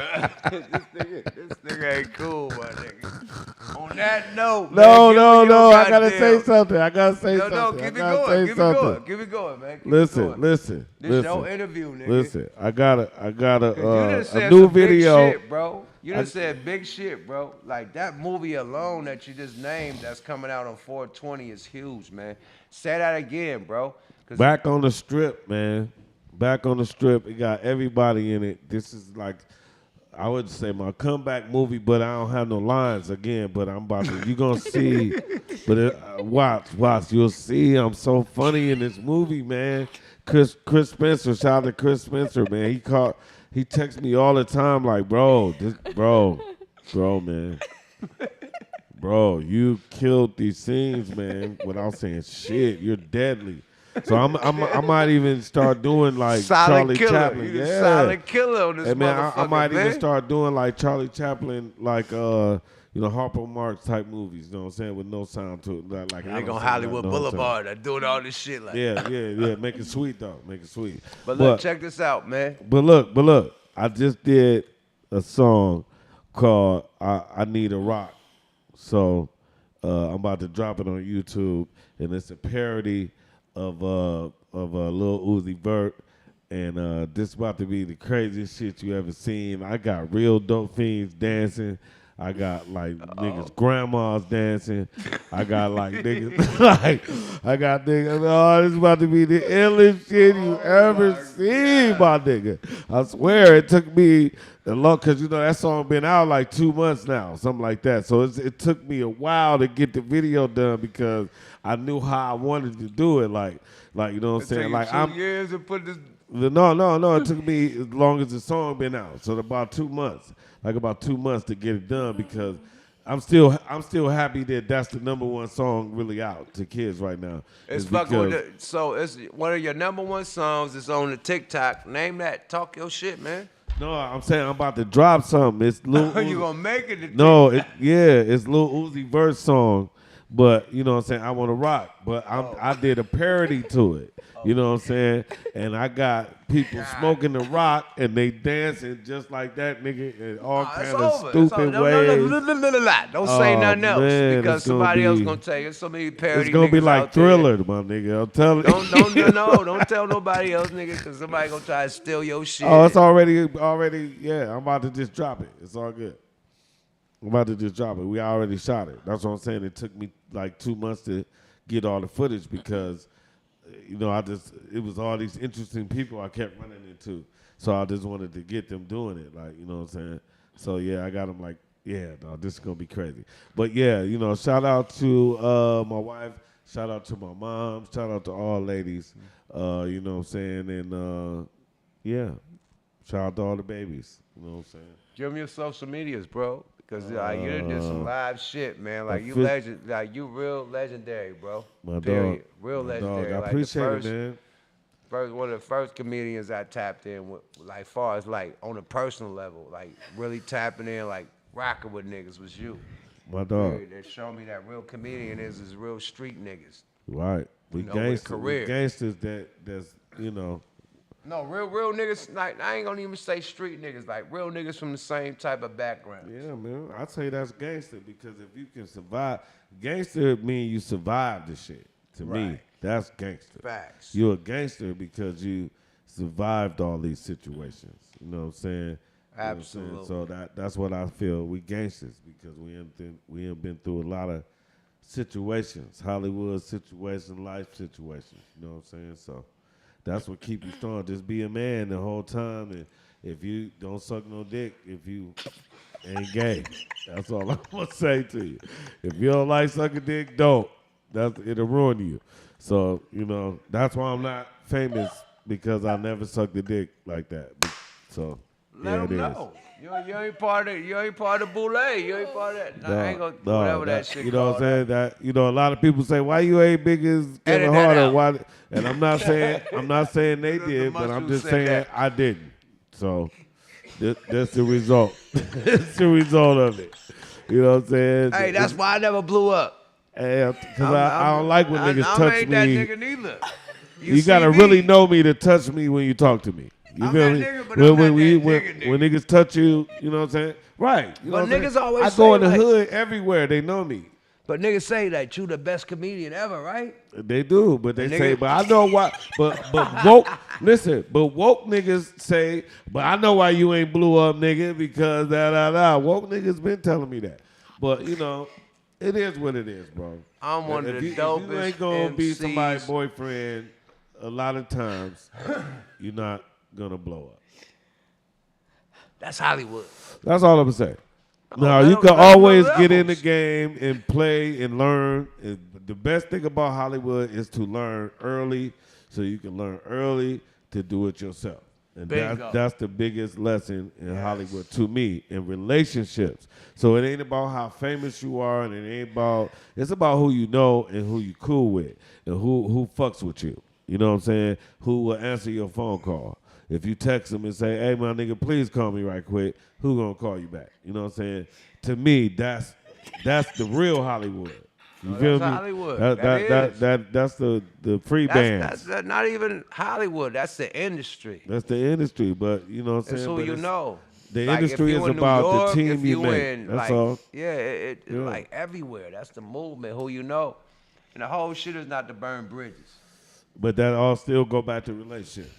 If you got relationships, then you would know how to handle that, and you wouldn't burn the bridge. I burned hella bridges to learn not to burn bridges. I've done the same. I had to hit my shit like boom at it, like and boss motherfuckers. Like it'll be a motherfucker that was a mailbox man, and this nigga is like now he's the VP of a record, and you just like was shitting on this motherfucker. Yeah, because you don't never know the who's mailbox gonna be. man or the runner. Yeah, you don't never know who's going to be. You never know who. So that's just in life, not just saying like in this industry shit, because we all in position, but I'm talking about the people that we take for granted. Right. Them people getting position on your ass. Like, you know what I mean? The people you was looking down on and just like, wow, bro, I need you for help. Yeah. Mm-hmm. You know what I mean? Like so hey, the big homie become the little homie to become the big homie. Period. Say that again. I said the big homie become the little homie. No, to the be little big homie become again. the big homie. No, right, but what I said was the big homie become the little homie to become the big homie again. Yeah. That's what I'm saying. Yeah, facts. You know what I'm saying? Sometimes you gotta learn from your little homie to keep it under control. Nah, the little nigga is the nigga with the bag. Whoever got the bag is the boss. I don't give a fuck how old you are. If a How nigga old you 12 are. years old and he can see If you you're on an your old thing, nigga, you got the bag, you the you boss. gotta take that nigga to buy some ice cream after y'all do the. And with this being said, man, the Corn Academy is the boss, man. We gotta wrap this motherfucker up. We gotta get the fuck up out of here. This is not my platform to just be going for hours and hours. We could go for hours. You got Rockstar here. You And can look, keep on- shout out to you all are the a skateboarders, man. fucking Keep skating. Star, man. Period. Shout out to everybody in the chat room. We see everything y'all saying. Everything is lit like a motherfucker. This is the Corn Academy. We gave y'all a double exclusive tonight. You know what I mean? It's like really appreciate real content, man. Yeah, Period. man. We're not with the bullshit. We're not with all the drama. We're not with all this bullshit. I love everybody, but I gotta tell my story. No, the story has to be told. Period. You know what I mean? Straight up. So we're just giving legendary stories and legendary history in this motherfucker, man. Smoke a Lot Radio, the Corn Academy, man. Everything that we got going on is all positive and good energy, man. So we got to get the fuck up out of here, man. And man, Fopak has arisen, bitch. I'm back. Social. Spanky Hayes. He You been getting understand social me? media. We did social media hella times. We official Spanky Hayes, man. Official Spanky Hayes. Official Spanky 420 Hayes. for that movie, right? Yup. The 21st. The day after. We out this motherfucker, So you man. gonna be high already. Yada man, I'm a high now, nigga. We out this bitch, man. Shout out to Lady Divinity. Yuck mouth, the motherfucking I don't even know my shit no more. Shout out to everybody. We out this motherfucker. We out this bitch. Oh, too many mushrooms, nigga. I can't even I'm shout high out as nobody, fuck, nigga. Too I'm high, seeing nigga. orange. Let's get out of here, nigga.